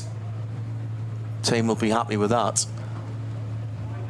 I just want to say hello to our friend Peter Kate as well, who I think was out a little bit earlier on. I saw his name on the timing screen, driving with Czerny Racing again. And also following the progress of one of the BMW teams this weekend. I'll give you more details about that later on. Made the acquaintance of a brand new driver here this year. He's gone from Ford Fiesta Cup in Ireland to here in one swell foop. Monsanto Park, Nürburgring. Exactly so. And BMW M2 Just driver. get on with it. Yeah, absolutely. And wants to get to Le Mans within the next 5 or 6 years. And the name of that driver? I am. Are you looking for it? I have seen an Irish driver first. in the mix. I'm looking for the team car first, so I can get his teammates as well. Okay, it is getting a little bit busier as people are driving out. Mark Bassett, got how many decades of experience has he got? So he's a really good guy to have in the Hyundai Elantra from Hyundai Motorsport. But right now, people have... I think the rain has eased a little bit, but also the pressure to get all the drivers through in their night laps and wet laps as well. Did Bassing just have a spin? I just saw. He did appear to have the spin. As we went away from his car, he was looking at a part of the circuit with his headlights that I don't think he really wanted to do. Well, it was the curve that was kaleidoscopic to me. This came round again. Hang on, someone's supposed to do that. Yeah. Supposed to appear and then disappear. It did supposed to stay in vision. Now, one of the things that drivers always need to do in night time, you mentioned this earlier, Snowy, is adjust their headlights and make sure they're working. And again, you see teams putting up great big white boards in front of the drivers just to help hone them in. Yeah, well, they'll have settings and markings on that, and it's all been sort of calibrated and data stuff on it there. And that's one of the things that I've said this before, that from the days when I first started doing this, we talked about this 54 years ago. We're talking about 2 drivers in a car, and okay, they were touring cars. The cars were relatively slower, but it was still driving around here, and the safety was a lot different than the cars as well. And the headlights were so much worse. But the headlights, we talk about tyre technology, That's suspension huge, technology, isn't it? Headlight technology and tail light has evolved so much now. In the early days of, literally, I joke, when I was racing, it was a couple of wet candles, and if one went out, you carried on, but that was it. I mean, I remember doing a race at Spa in a Group C car, and we were running second, and the reason we were black flagged was, unknown to us, the multi-block, which was probably a 3-pin plug and something like Mainz, something from the local DIY store, had rattled loose, so the tail lights had gone out, and quite rightly they stopped us because you couldn't see the car. We could see from the front because we've got headlights, but that kind of thing just doesn't really happen these days. Not so much. That's one of the biggest things of these cars, is there's so much reliability now. Yeah, everything's just so much better. And we were saying this the other day, weren't we, about road cars. Nobody makes a bad car these days. The last 10, 20 years, nobody does. All the jokes we had about various brands have gone because nobody makes a bad car. And everything's reliable. In our youth, we saw old bangers on the road. Different coloured door panels and bits and things that come off a breaker's yard. That was just a VW Harlequin. That was meant to be. Oh, yes, yeah, there was that, wasn't there? There was that one, yes. Yes, we started with the Beetle, isn't it? As originally they did that, I think. As my father once said, and remember, he was a police officer for all of his working life when I was alive. Well, it's not pretty, but it will confuse the witnesses. It's indeed. It's going to attract attention as well. Look it up, kids, if you don't believe me. It was literally a VW Polo that had every door, every panel on the car was a genuine VW colour, but was just different. Yes. Yeah. But here we are, 30-odd years later, talking about it. So it, again, Bitburger, as we call it now, is that effect. It has that effect, doesn't it? So I think the Grello was looking to a driver change. Matt Campbell tippy-toed that in, and I do think they were looking to do a driver change, and then obviously the number board won't update until it goes out, and I can't think what the system's called now on the top of the screen. What's that? Ticker tape? No, on the screen, the system that changes the number and the class and the driver name letters. There's a... Trusses always reminds me what it's called. I'll look it up. I know exactly There's what a you system mean. for it. Lumirang. Lumirang, thank you. Yes. God, pulled that one out of nowhere. Yeah. God, There goes good old mental Rolodex. I did that deliberately. He actually fell for it. You know, we knew he knew. Yeah. He knew we knew. But he wanted it, and he just rose to the challenge. You say it's like Max Verstappen, isn't it? Your wish rises to the challenge. is their command. Yeah. We wanted to know who's going out to the Mante car. We still can't tell you, but we know it's about to go out. Just waiting for 9/11. It's a well-oiled team. It is. So it could be Thomas Preining, Chan Guvin or Kevin Estre. By my reckoning, it's not think it'd be Thomas Chan. Preining. I think it'd be Chan. Chan or Kevin, but I think Chan. I don't think he's done his run in the dark. I think the Correct. camera was giving quite a clue there with Guvin zooming in on the roof, wasn't he? Yeah, Was but that no? it was person 387. Preining, yes. Preining, sorry. He's not the only Turkish driver in the race. no, there's a car full of Turkish drivers. Yeah. Now, that car, that Lumirang we were discussing, it's in the top right of the screen. It's got 005, which was its position in class as it came in, and it says CAM Campbell. So that still, even though the driver's changed, of course, that won't be triggered until the car leaves the pit exit, and the new one will come in. Indeed so. Right, so we have reached 10:30, which is my time to go home. If you've got another hour, I don't know how many cars you're going to get on track. Back to Dorset. Okay, Yeah, all the way back to Dorset. Nice working with you, Bruce. Yeah, lovely, thank you. Enjoy the rest of the time. But Don't forget your Eccles cake. I'd never leave an Eccles cakes at home. Right, for a lot of drivers, they can wait no longer. The rain is not bucketing down in the pit lane anymore. It's still raining a little bit, but this final hour is about getting people through their night laps. But maybe a bit like with Matt Campbell, they're going to have to tiptoe around and go, that's the lap, I'm back in the garages. But all is set. And for all the top cars, of course, John, tomorrow we get to top qualifying, and then that is a whole other matter. Yeah, we'll talk about that before the end of this session, actually, just to set you up for tomorrow. Thanks, Bruce. Thanks also to Johnny Palmer and to Joe Bradley, who'll be taking their leave now. And thank you very much to Brakel Motorsport as well, without whom I would have frozen earlier on. Aidan is driving for them in his first Nürburgring 24 hours. And along with his dad, Declan, two lovely people that I met through a mutual friend in motorsport this weekend, and just had the best time talking to them. And I've been sporting one of their sweatshirts, which is... I came desperately underclothed for this. Please, it's a family show. I had lots of clothes, but just none of them very suitable. Oh, I see, right. Yeah.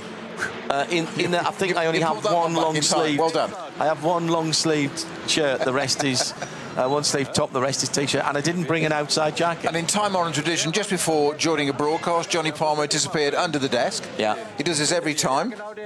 It is a reason to plug in his laptop and his miracle machines that he does.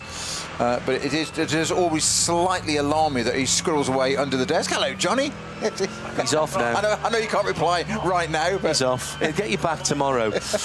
No improvements in times, but a few more cars, even at the top of the field, have gone out. Max Verstappen did take the Winward Mercedes out, so they have unleashed him onto the Nordschleifer as well. That's his AMG engine that you can hear. And he's just going up towards Flugplatz at the moment. Flugplatz named not because the cars get off the ground, that's a misnomer. It is named because at the top of the hill on driver's left, there used to be an airport, a Flugplatz. And back in the day, the early days of this place, in the late 1920s and through into the 30s, people would fly up here. And there's a code 60 at that point for the 651 car, which is the Adrenaline Motorsport Team Manhattan wheels, BMW M240i, which is currently stationary, according to... Oh, it's in the wall. On driver's right. GPS Auger is telling me that it's kind of in the middle of the track, so that's probably fairly accurate. They'd like it's hit the wall and bounce back a bit. So now there's one of the BMW class cars, and now Max Verstappen has been unleashed. The conditions are clearing up considerably to what they were a few minutes ago, when Matt Campbell could barely get into third gear. around the top of the foxhole, which is where the number 3 AMG is now. Down through the foxhole, nothing ahead, but still a little bit of mist in the air being lit up, and the flare back, the reflection of the tremendously efficient headlights, nowhere near full throttle there. Sensible. Can't use the curbs now around this part of the circuit that Max is at now, through Adenauer Forest. So all the way down to first gear. It's quite a slow corner, the left-hander there, before the right that opens out. And normally you might be up on the block paving there, climbing up to the double left at Metzgerfeld. And it is still tippy toes out there. But this is good practice. This might be the first nighttime lap, actually, that the 4-time world champion has had around the Nürburgring Nordschleife. Come down through Kallenhard now, the downhill right-hander, almost a hairpin. In the dry, it would be a short shift through the left-right chicane. Traffic ahead now. He did use 2 gears there when he needed one. Yeah. As in, that V8, what's it known for? Lots of torque, lots of low-end grunt and torque. So adapting to it, using it straight away. So he pumped up 2 gears very quickly there. But down the hill. Be, as you say, John, the first representative lap. Just happens it's set by Verstappen, but when he completes the lap. But it could be our first representative lap from the SP9 category in the full rain at night. Yeah. So it'll be a good marker for us. I mean, you couldn't have done this 10 minutes ago, 15 minutes ago, because there just wasn't the grip out there. So this is a good time to send Max out to get some real feel for the circuits. See what you can see. Wheel spin as he comes up out of the bridge up towards the left-hander that is often called the louder left or louder links. And then up to a very important right-hander, actually, because you take it as a late turn in, and Max is sort of half on, half off the full racing line there, feeling for grip. But it's all uphill here to the bottom. In fact, really, actually, to the Caracciolo carousel. 3 left-handers here. They get progressively tighter. In the dry, they're all flat. The last one is the important one to get right, because that one tightens and you have absolutely no runoff on the right-hand side. Well, the Dottinger is probably the fastest part of the circuit, but you have the advantage of being super wide down there and lots of visibility. Whereas here at Kesselchen and Klostotol, it's equally up to mighty fast. Yeah. But there is absolutely no runoff. At some points on the right-hand side, we can just see there's less than a car's width. Correct. Can't hit the curb on the left through the Moot curve, over the brow. Stay away from the curb. On the right, more importantly. I was about to say, stay away from that curb on the right as well, because it's more like a brick wall. And now position the car. It's a magnet. It's a magnet to the barrier. Yeah. And over the top of a tricky little rise, actually, with the left and then the right. Steady through there, John. Has to be. Has to be. Look at that. He's barely on the throttle. Now coming up the hill towards the Caracciolo carousel. Let's see if he drops into the concrete or stays on the top. Here the brakes good and they're still cold. Yeah. They're still cold, those That's brakes. a very good point. No brake temperature, very little tyre temperature. Now, uphill from here.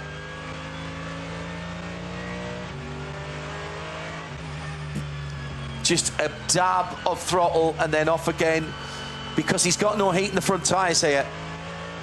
None at all. So I think this is his first lap in reality in the dark. He's done tens, hundreds, thousands perhaps laps in virtual reality, but what he's feeling here is the rise and the fall. Over the brow, very carefully. That's normally off the ground. It's the highest part of the circuit. That's normally all 4 off there, isn't it? Yeah, well, before the right-hander. It's throttle off. Yeah. This time through there. Now you slightly drop down. You can use the curb on the right, which Max does even in those conditions. You come into Wippermann. Stay hard to the right here, because you've got to balance the car, and it's really hard.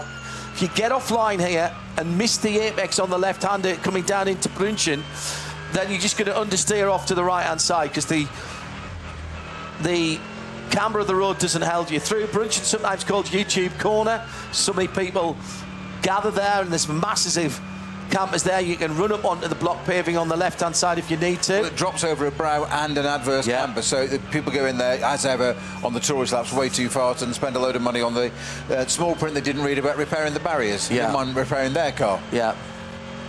Now the run towards Flansgarden and the Beloff S's, this is extremely quick in the dry and so precise. You're threading the eye of a needle here. One of my favourite parts of the circuit, actually, even in a road car. A little bit of a wiggle there and almost onto the grass for the AMG. Now, just over the top of the right-hand rise that Max is at now. Again, you can use the block paving on the left just to straighten this section out. You're falling down the hill quite rapidly and you pick up speed quickly. Then there's a right-hander at the bottom of the hill that sort of tightens. It's over one of the many bridges that there are here. And then a tricky left at the Swallow's Tail and into the mini carousel, Kleiner carousel, drop right in the bottom of that. And even now, there are challenges because you climb quite steeply, actually, into Gallows Hill, and it's a triple apex right-hander. You don't have to hit the middle apex, but you want to hit the last one, again, in dry conditions, not right now, because you want to get on the power early. Dodiger Hurt, over a mile long, nearly 2 kilometres. Now, this is potentially the most dangerous part of the circuit because you can't afford to be tippy-toe here. You can't do low revs. You've got to get some pace on, and that's where you're going to pick up your skirts and go. And you're now going to potentially get into aquaplaning, and that you've got to be so careful coming through the King. Only just went into top gear at the exit for the tourist laps, coming into Antonius Bucher, the little left-hander under the Bilstein Bridge, and that was a lift and a down change there.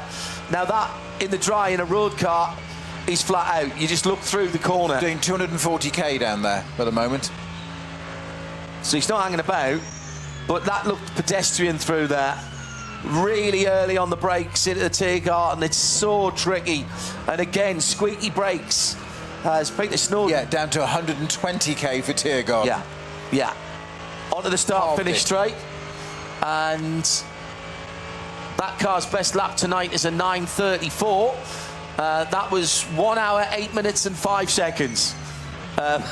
68 minutes and 5 seconds. That's because that was an outlap and tells you how long that car had been in the pits. Now, we've got a steaming what? Is that a Cupra in the pit lane? Yes, it is. Yeah, 808. Well, it's in a state, I know that. Sorry, if you're a dance music fan, you'll get that one. Has got a dry ice vibe about it. That's absolutely. Ibiza, here we come. Oh no, it's a Cupra, not an Ibiza. I'll get all of these out the way right now. So that car being pushed into the back of the garage. 808 is, in fact, so one of the. Is that a TCR class car? Or it's the Asbest car, is it? Yes, it is. And it is the TCR car. That's the Japanese, Korean, Polish and Chinese, or at least Hong Kong Chinese drivers.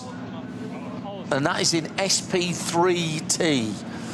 Now, the reason you put your TCR in SP3T rather than TCR is because you want to have a different tyre.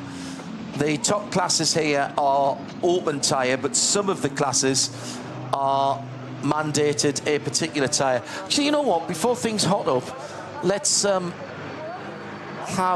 a quick shufty at the class leaders.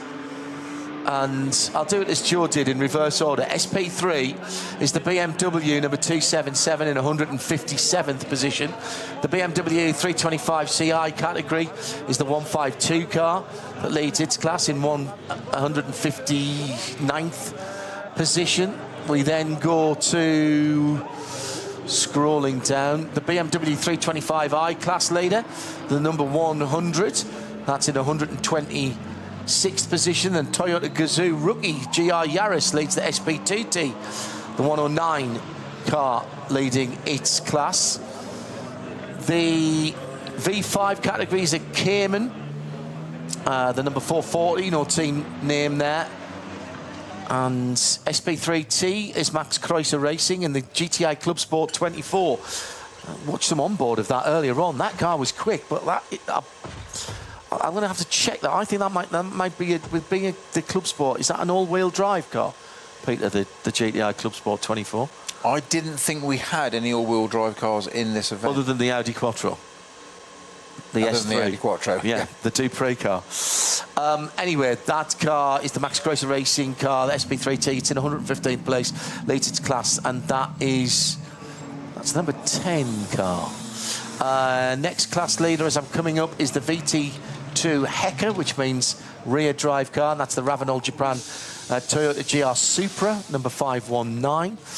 The BMW class, which is the M2 Racing, the G87 cars, that's the Valkenhorst Racing, number 898. Next is the Dupree Motorsport Audi 3 S3 Limousine, because it is the 4-door and not the 5-door hatchback, so the saloon, if you will.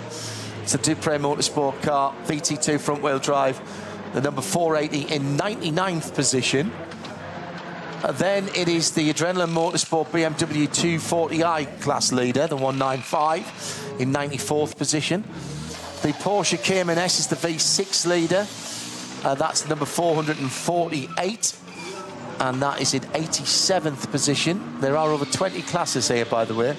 The Dole Motorsport McLaren Artura Trophy car is the SP8T leader in 59th position, famous McLaren number there.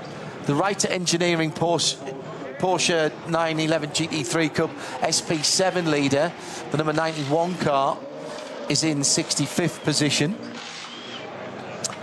In TCR, Mark Basseng is in the pits at the moment for the Hyundai number 830. They've bossed that class for years. The SP40 is the Max Kreuzer Racing GTI Club Sport SP40 leader in the number 50. Now, that's the one I was watching the onboard of earlier on. That SP40 category is the one with the 2 development engines, Elantras, from Hyundai in that. Cup 3 is a 718 Cayman, the WNS Motorsport number 562. That's right at 50. Just one place behind that, Max Kreuzer Racing VW Golf in SP40. The Dirk Adolf SP Pro 992 Porsche, the Manthey car, is leading its class in 47th for number 992 as well. Black Falcon number 632 leads AT2, alternative fueled. That's a Porsche GT3 Cup. The 632 in 43rd position. Just seen RPM Racing's 777. That's Patrick Heisman.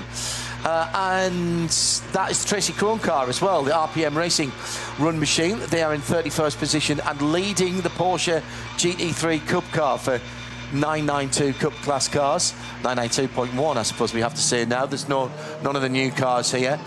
The AT1 alternative fuel class is the Audi of Max Kreuzer Racing. The number 75 car, they're inside the top 30 at 27. The K. Kramer Racing UG Audi LMS GT3 Evo 2 is the best. Sorry, no, I'm talking complete nonsense. The BMW M Motorsport is the SPX leader, which is the Touring. That's number 81 in 12th overall. These are the times that were set earlier on today. And all of the top 11 are SP9 standard class car. An SP9. I have an any SP9 arms this year. No, just the SP Pro. Okay.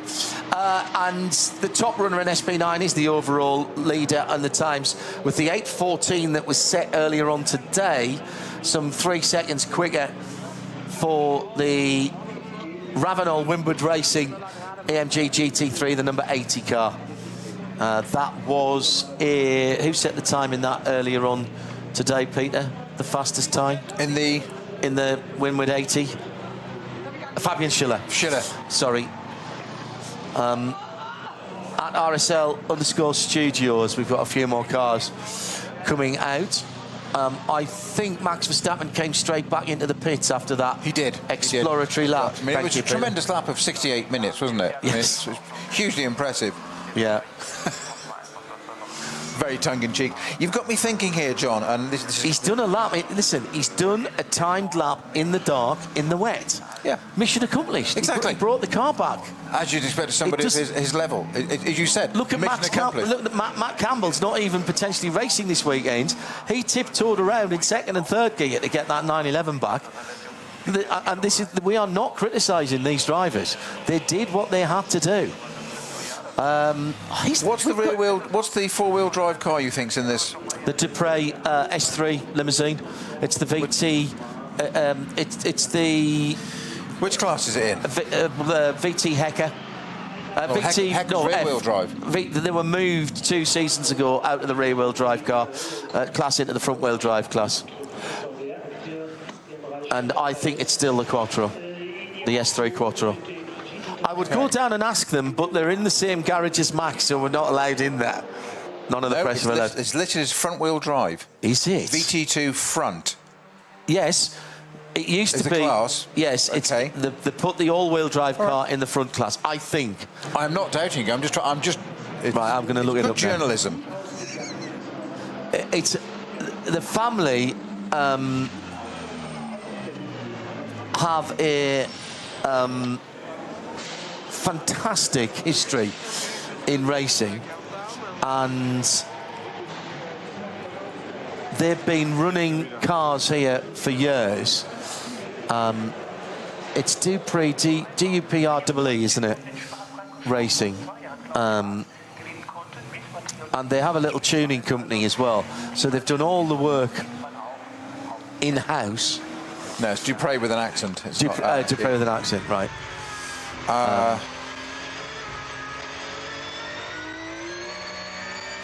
Now, who's that just heading out? That's Alessio Vicariello in the Dunlop Porsche, Dunlop Motorsport Porsche.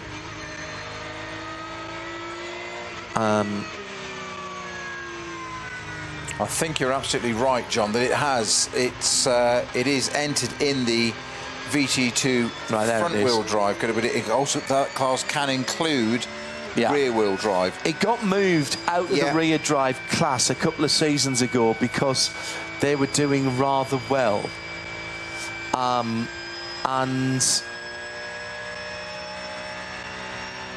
they Christophe Dupre ran a Honda Civic, I think, beforehand, but they've got a long history. John, as ever, you're absolutely right. It is a four-wheel drive. Thank you. I mean, it's just in the front-wheel drive class. Yes. That's what threw me. I'm easily confused. Okay, I'm new to it. Christophe Dupre, who's in that car, has driven an Audi R8 LMS. He's raced it, and they are lovely, lovely people. Go and find them on Facebook or on. And if you are an Audi fan, you will immediately get into these guys. They look after Audi, VW, Porsche and Honda. And I think it's Dupre.de. Yes, it is. And I had a long chat with them a couple of seasons ago. And, you know, just because they were in a garage... They were in a garage with another big team, actually. And I went to have a chat and have a look around one of the cars. And I said, it was just the bright red car. It had no livery on it whatsoever. They've been, 50 years in motorsport. They've done GT1, GT2, GT3, GT4, VLN, here at the Nürburgring, Carrera Cup, Sports Cup, hill climbs, you name it. They've done it, and they're supported and they're relied upon by the Saarland University of Applied Sciences, which is their neck of the woods. And I mean, they've been class winners many times. Class winners. They are lovely, lovely people. And just a perfect example. There they are with one other BMW team in the garage with the most sought-after man here this weekend in terms of publicity. That car just been pushed back in. The number 3, Verstappen.com by Winward. So here's the little red. See, now, I know this is bizarre, but I kind of want to see if the little red S3 is just off to the right of that car, sitting at the back, because that's where it was. The Dupre banners are up on the wall. So the 2 AMGs are at the front there, and the BMW is back left, and the Audi is back right. There's the sister car, the 80. That's the Ravenol car, which is the fastest car today. Resplendent in dark blue and Ravenol gold. That's a strong lineup as well, isn't it? Just Maro Engel.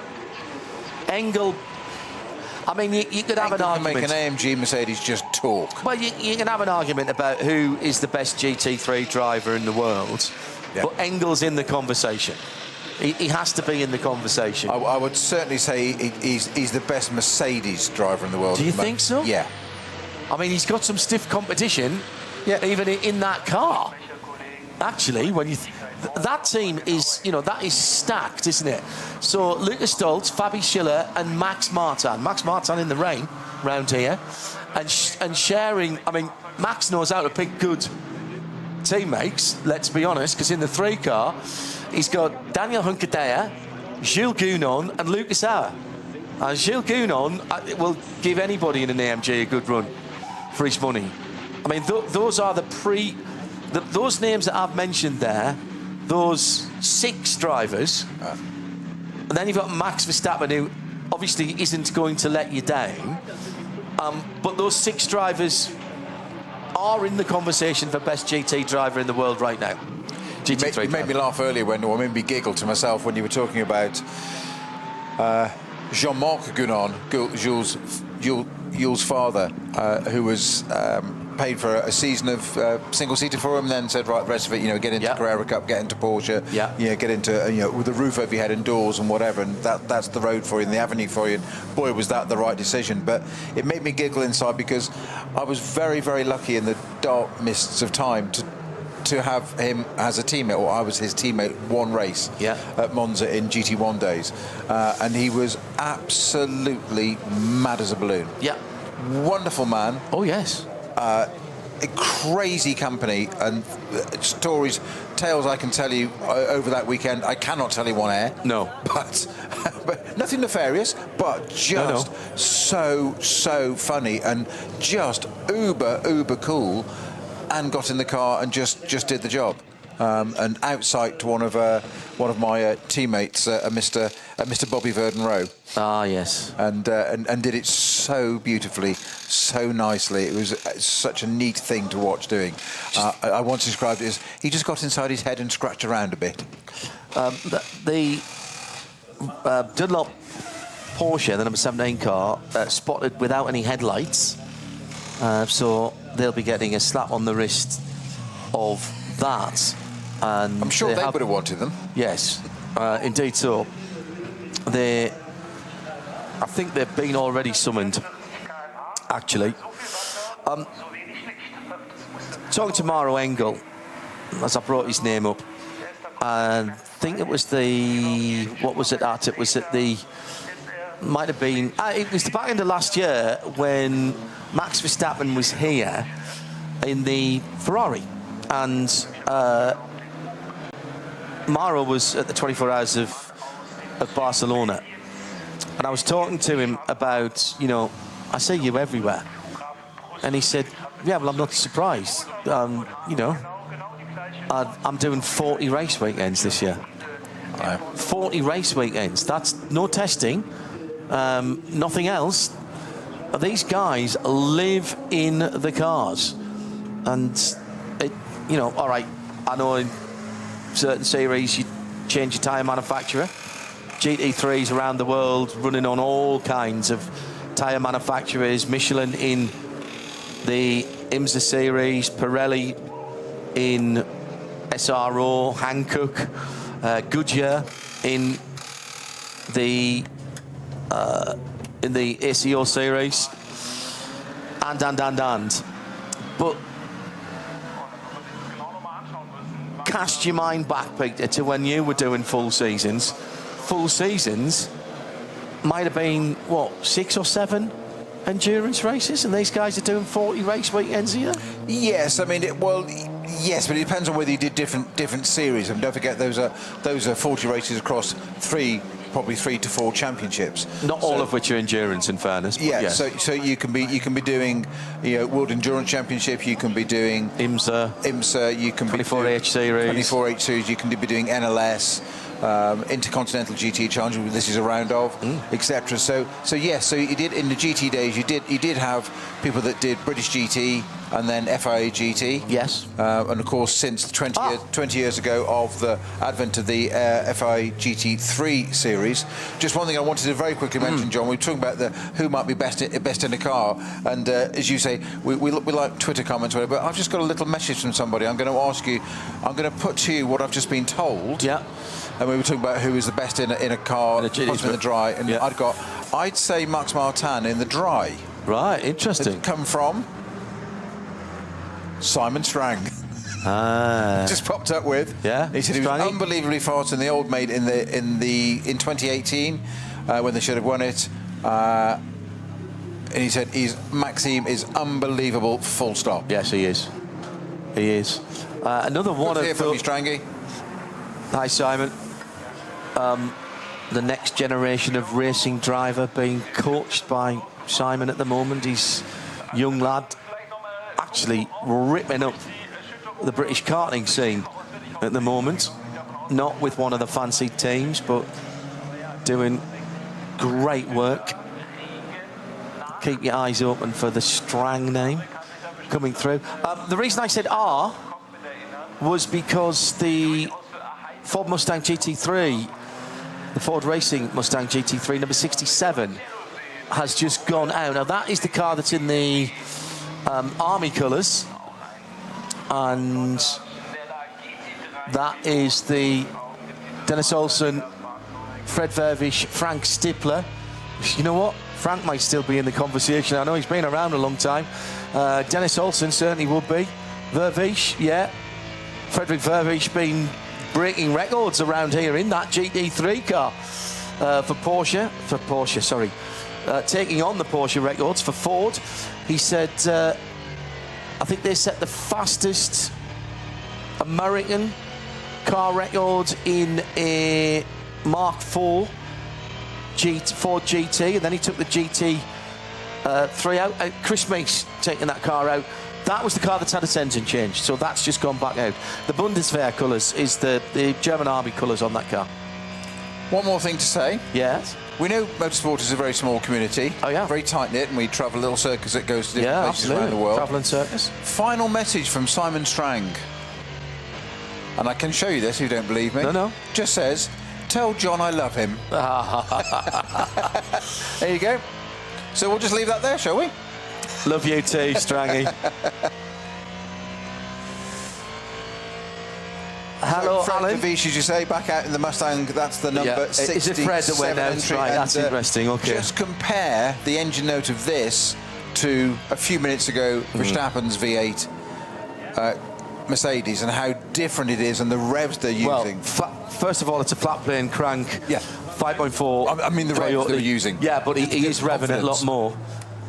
Is this a team actually putting holes in the floor for the water to drain out? Oh, they're trying to ungum the drain plugs. They've got the front end off, haven't they? Is that what they're doing? Right, yeah. It's the front clip off, and it's... What car's that off then, Peter? Come on, work it out. I'm asking because I haven't got a clue. I know you are. I know you, Mo. Don't worry. Porsche? I think that's a Porsche. It's got those big gaps. Convinced. Oh, it is. Oh, GT4 Porsche. Yeah, but John, you are a Porsche neek. Well, true. True. Meant in the kindest possible way, but you are. Yeah. Johanna says, in this weather, the Bundeswehr Camo Mustang will be totally invisible. Alan, hello, Alan Prosser. Finally sat down, although I'm still at work. Hello to everybody at the Malvern Hills Hotel. Bill and customers Keith and friends all watching. I have that on. When I finally get a weekend off or a few days off, Alan, I'll be across to see you. I hate it for people in the pits. The bumper that's being worked on apparently is an M2 BMW. Oh, was it? All right. Even more impressive. Well, we'll see. We're in that garage now. That's KCMG. That's the 47 cars. That's box. I think that's box 15. It is. There. Is that an M2? Aren't we? No. 987. That is a 98. That's a 987 Cayman. Yes, if that's the car next bumper. to it. Is that the garage that it's being worked on, though? But it was right in front of that car, and that car hasn't got the but it's front not clip now. on. It's no. It's right in front of the red left of where the Porsche. camera is now, but That's the KCMG AMG, the number 47 car in that beautiful blue and chrome. And there's the Cayman with the bumper off, and there's a red bumper right in front of it. I think what's happening here is I've got friends in the pits that are trying to put us off. Yeah. Because I've just had said wrong. It's a Porsche. Yeah. So It's definitely a Porsche. You can't unsettle him that easy. You know who you are. It's the big, We're watching big you. gaping Your car's holes. marked. It's the big gaping holes that Porsche have either side that they only put the grills on the GT3s. Even the GT4s don't have the grills on. And behind that on the road cars are the air conditioning intercoolers, radiators. Stop. No. That's how you spot You've it. got to be very, very confident to challenge John's knowledge on anything Porsche related. Meanwhile, also in a Porsche, the Dunlop Motorsport Porsche, teammate to the Falcon Porsche, Julien Andlar, out on the circuit at the moment, and headlights. I have to say, headlights that aren't as good as some of the other cars. Sorry, what that we've headlights? watched They're the daytime upwards. driving lights. I don't think he's got the endurance lights switched on there. They are they're great. The endurance lights on the front of the 992. It is lighting up the curves, though, John, which is pretty important. If you're watching the World Fleet It's picking TV, up the curbs. If you look, it's picking up the extremists of the track, which is absolutely fine. they're actually set back into the bumper. And much lower down than most people's are. Yeah. So they are a bit more like fog lights, curb But lights. there's no long distance vision down the track, which is what we were looking at. That's a bit weird, that. Out comes the HWR Evo. This is the black and pinstripe number 61. Number 61 sits in 48th position. Three classic colours for the HWA Evos.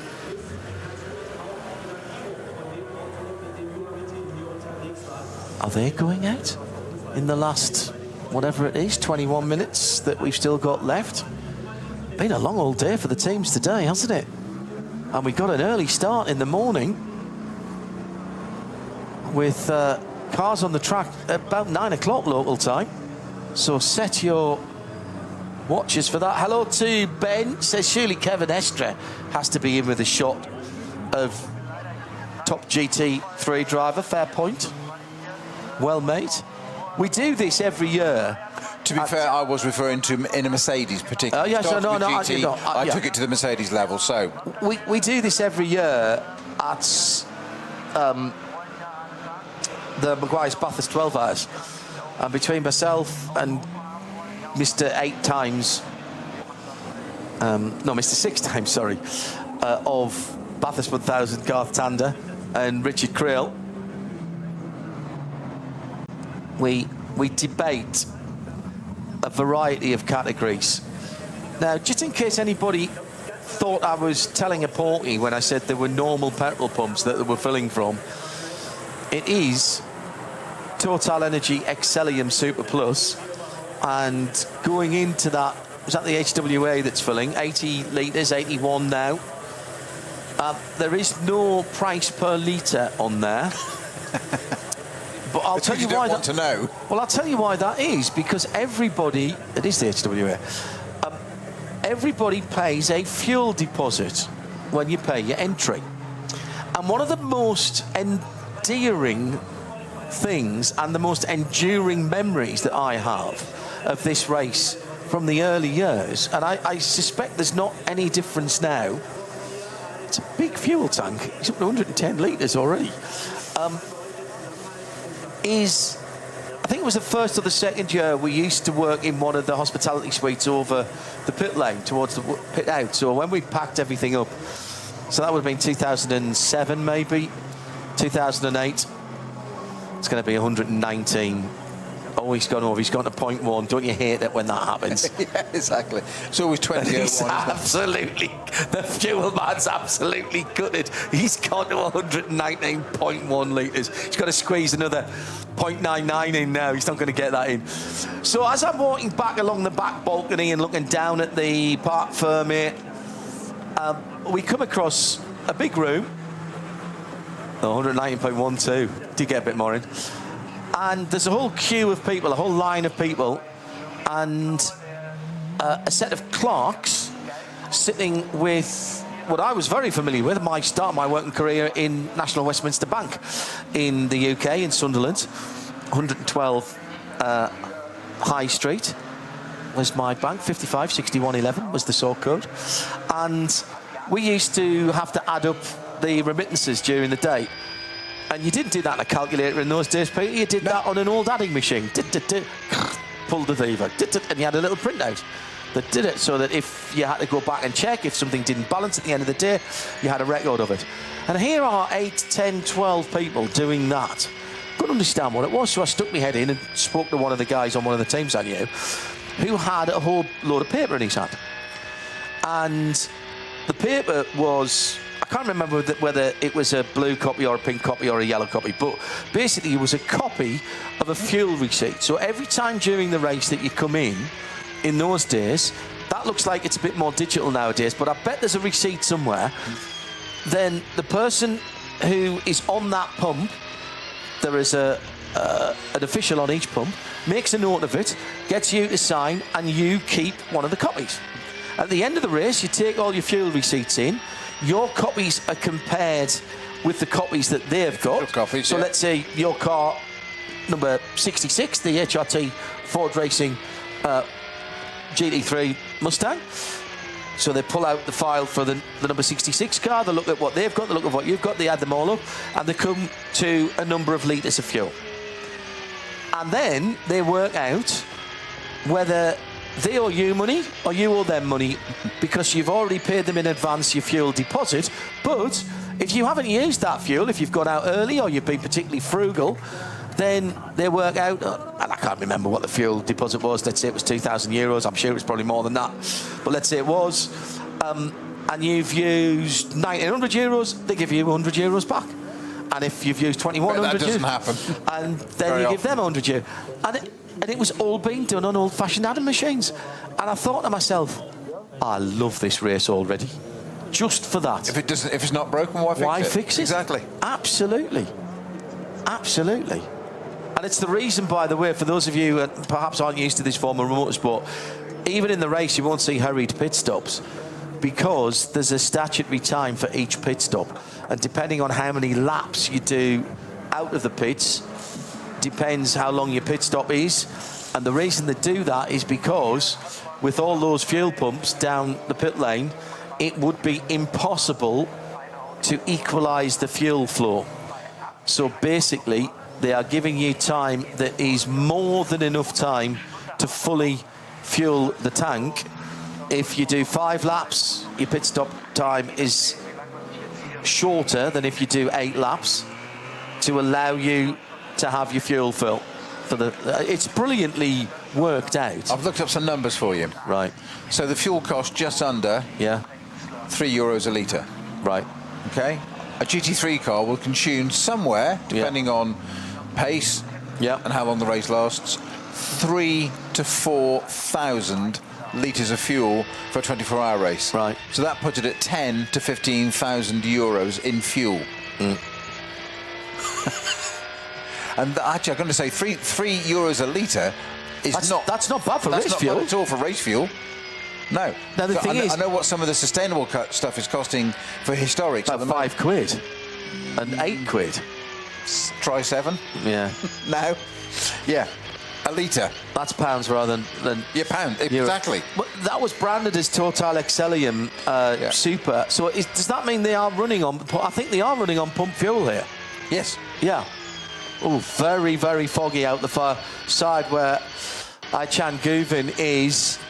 That is... Yeah, that's the full carousel. He's just come through there. So getting up towards the highest part of the circuit in the number 911 Grello.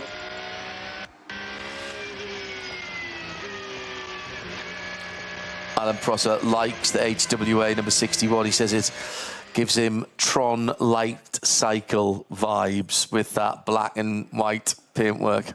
I know exactly what you mean. Right. Excellium Racing fuel is 100% sustainable fuel? Yes.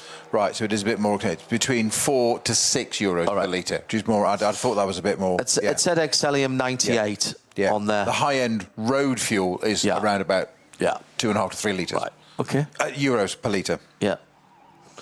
And fair play to Total Energies, actually, as we've just lost the sound from Manuel Metzger's car, so apologies for that. So you get to hear the eerie silence of the commentary booth at night. Fair play to Total Energies. I did a long trip to FIA World Endurance Championship in a Ford Mustang Dark Horse a few weeks ago, 2,600 miles, and by far, and there's the engine of the flat six purring away behind Manuel Metzger. Dan Harper's currently the fastest man on track. Surprised me not at all. And the number 99 Rover Racing BMW M4 GT3. Just down to an 8:18. All right, so it's getting drier. Yeah. Just to finish the point about Total, it was noticeable that coming through France, and I got a tip off actually from a fellow traveller, and even on the péage, the Total Energies fuel costs were significantly cheaper per litre by sometimes 10 or 15 cents than local supermarkets. And if you were off the péage, it was well down. Now, then in Belgium it was cheaper still, and in Italy it was 20 to 25 cents cheaper.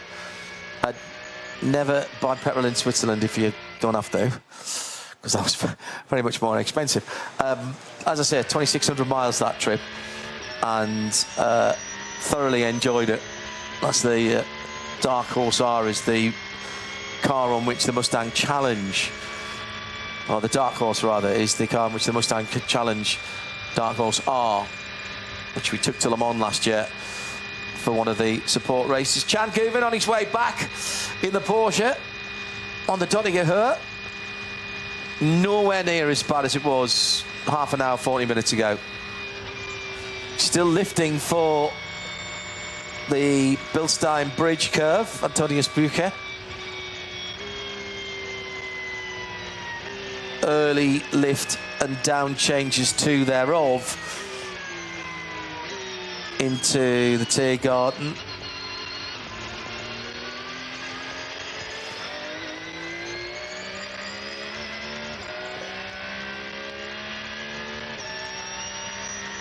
Just listening to that Porsche engine purring across the line. What was Chan Guvin's time then? Yeah, that was a 57-minute 35. So that tells you again how long these cars have been in the pit lane. So take off about 12 or 13 minutes of that, and the teams have worked out that there hasn't been much work to do in the last hour or so. So take some quotes from down in the pit lane. The BMW number 1, around about 5 minutes ago, Raffaele Barciello said they're calling it a day, and he only actually drove on the Grand Prix track. He said it didn't make any sense at all to go out in the Nordschleife and take a risk. It's dark and the wet conditions are varying too much. We've checked the lights again. we're close to the front. Our AMG looks fast, so do the Porsches, but we're here to fight and win again. Another car that didn't go out there onto the Nordschleife is the Windward car.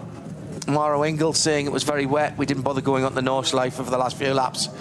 Too much aquaplaning, very dangerous. We tested a few things on the Grand Prix circuit. Oh, now that's interesting. So the Dacia Logan has been given a 5-place penalty when Christian Dalfus was stuck up at the Cracchiola carousel. The stewards have deemed he did an unsafe U-turn, and his obstruction of the competitors have led the stewards to penalise him. Which car was that? That was the Dacia, the Logan. Okay. It's a tough call without seeing it. It's a tough call. We saw it. And, I mean, if we swapped ends, it's difficult to get the thing round there. Yeah. Nicky Katzberg out of the Lamborghini Huracan, the number 130 app Red Bull car. He said, I just did a few laps on the GP circuits, as a few others have. It was almost dry at one point. I think we probably should have gone on the Nordschleife. It would have been possible at that point. But anyway, we're just trying to minimise the risk. The car's feeling good. Completed our full programme. And, sorry, that's just scrolled down out of the way. And what we've seen so far, we're happy with. Hopefully the weather gods will be on our side tomorrow, as well as on Saturday and Sunday. Car feels good. Mercedes seem fast. Porsche looks strong in the wet as well. Not sure we can keep up in the rain with the Lamborghini, but we should be good in the dry, so let's hope for that. Oliver Kuntz, very foggy, very slippery, very, very tricky. That should be on a T-shirt, shouldn't it? Just standard. Absolute challenge, but it worked out. The rain stopped for me, but the track was still wet, and when you have the spray from those driving in front, it's not so great. Oliver driving in the Cayman 718 Type 982, and it is the number 982, and we saw that car struggling just a little bit. What we're down to now, 7 minutes left. Chan Guven's gone out again, Peter, and he's just going down into the foxhole now. You're right about those curb lights, if you will, cornering lights, but I think I would want to see something throwing a little bit further ahead. Are their lights off, or have they? Do you think they've just? Oh, actually, hard to say now. But they're not as good as, say, the AMG, are they? That we saw earlier. Seemingly not, but this is all you need. You've got to remember this circuit, short of coming onto the Dotting Hoa, where there's a lot of straight.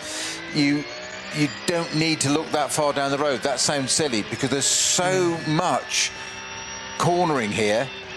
170 something corners we said, hasn't there? You're always looking left, right. You're always looking to it. So actually those curbs are what you're going to focus on, and in your mind map, your track in your mind will be negotiating those corners. Yes. And listen to the revs. So it probably doesn't matter that much, which probably sounds like a really silly thing to say when you're doing 120 miles an hour. But drivers are a strange breed, we know that. Oh, are they ever? Are they ever? I know not. What did you speak of, sir? So we did have, about half an hour ago, the Dunlop Porsche team manager being asked to go to the stewards. We think, Clark of the course, sorry, we think that was for the headlights not being on. As Peter said at the time, I think they would have liked it. And the Subaru, see, there's another four-wheel drive car as well. In the SP4T category, the WRX, it's the STI car. Oh no, actually, there's a Dutch driver in, Carlo van Daan, along with Koto Sasaki, Takuko Iguchi and Rimato Kubo. So that's another four-wheel drive car. They got a black flag, which is why I looked them up. We are going to have a huge amount of cars at the end of the first lap on Saturday. I mean, I'm going to have to go back through this or ask for a readout of how many cars. I think there's going to be 10 to a dozen at least.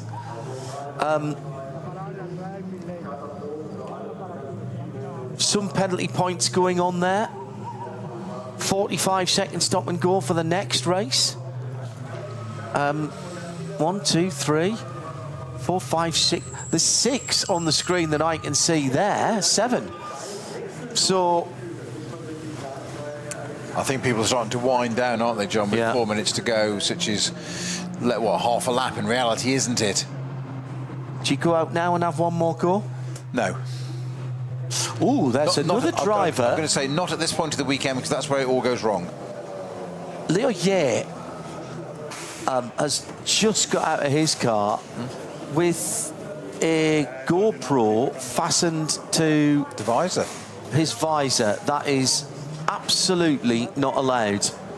That's against all regulations. That's a safety point, because visors and helmets are not homologated for FIA safety code with anything fastened onto them. What it basically, I was describing this to Joe earlier on, because he sort of looked at me, and basically a helmet and a visor are there to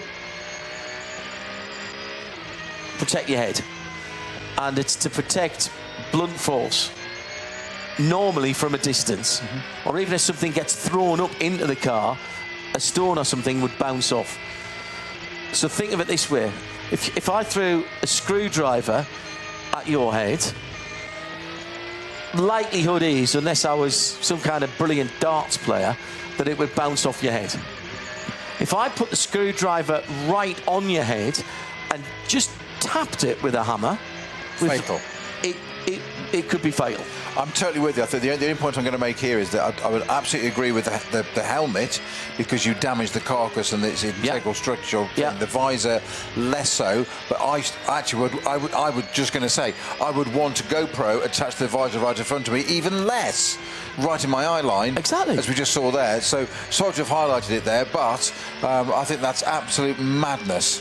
I think that'll get sanctioned. How important it can be to get a bit of footage there. Just secure it to a roll cage. I'm pretty certain it's against regulation. A lot of people won't even let you do it on a track day, and not even have a mount on your helmet, never mind the GoPro as well. Well, for the same reason. even on track days now in the UK and Europe, which I do very occasionally, but you have to have them fixed and then a secondary tether. Yes. So that in the car. Correct. So if that mounting fails for any obscure reason, it is still tethered within a reason, and it flails, but it doesn't flail loose inside the car. The main reason being not hitting the driver or occupants of the car, getting onto the floor and getting onto the pedals. Correct. So you can't press the brake pedal. We once nearly had a very big accident when I was a rally co-driver. When we were out in the middle of the night doing what were then called road rallies, and of course you took your picnic with you, or your bait with you, and a rather large pasty got free from our bait box and got lodged underneath the brake pedal of the car, and we almost had a big accident. And worse still, it would have crushed the pasty as well. It wasn't my snack. I am being told by the magical voice, which is always inside my head, that there were quite punitive penalties handed out last year for drivers with mounts and or cameras on their helmet, be it... I just don't know why you would. I'm sorry. It's beyond me. But sorry, it's out there. But with the technology that's available these days, on relatively inexpensive, simple stuff, that is easily mountable to so many surfaces and areas in a race car. I get the wanting to cover it. Alan Prosser, you're probably spot on. That driver, jumped out of the number 86 Subaru, which had got the black flag. I wonder if they gave him the black flag and that's why we got the pictures of it in the pit lane. Alan, you're a genius, mate. Always good to see him, Alan. Alan, yeah. In the pit lane for the Dunlop number 17 car. They're still...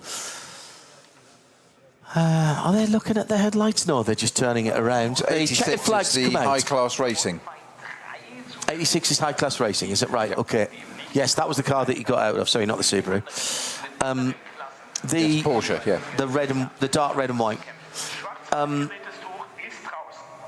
The checkered flag is out. There are a few people out there, including Chan Guven.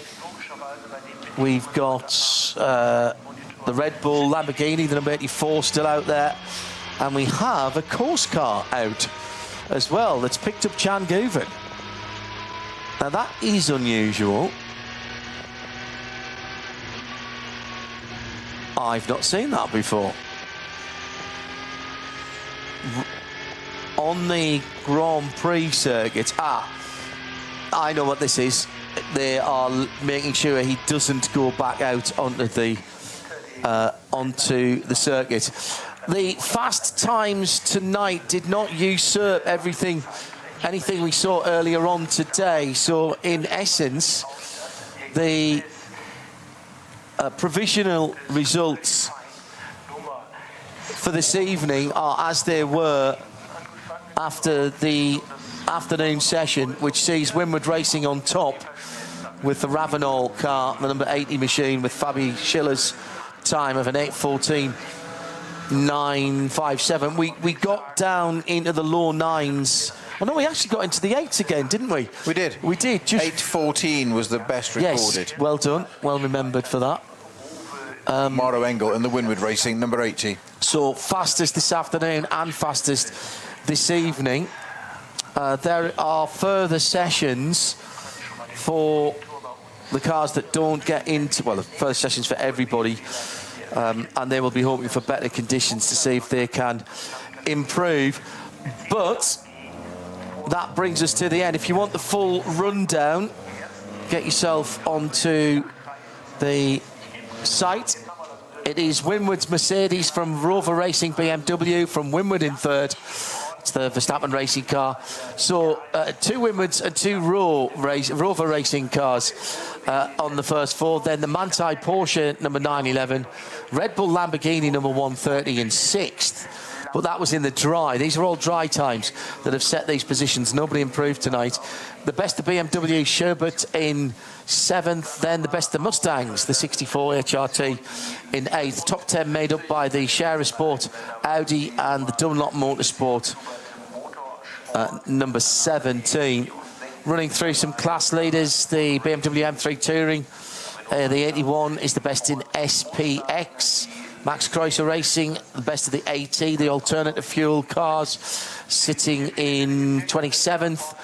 Patrick Heisman was last out in the RPM Racing bright green Porsche, the 777, down in 31st position. More class leaders at the bottom end of the top 50. Black Falcon number 632 in 43rd. They were their class leader in alternative fuels too.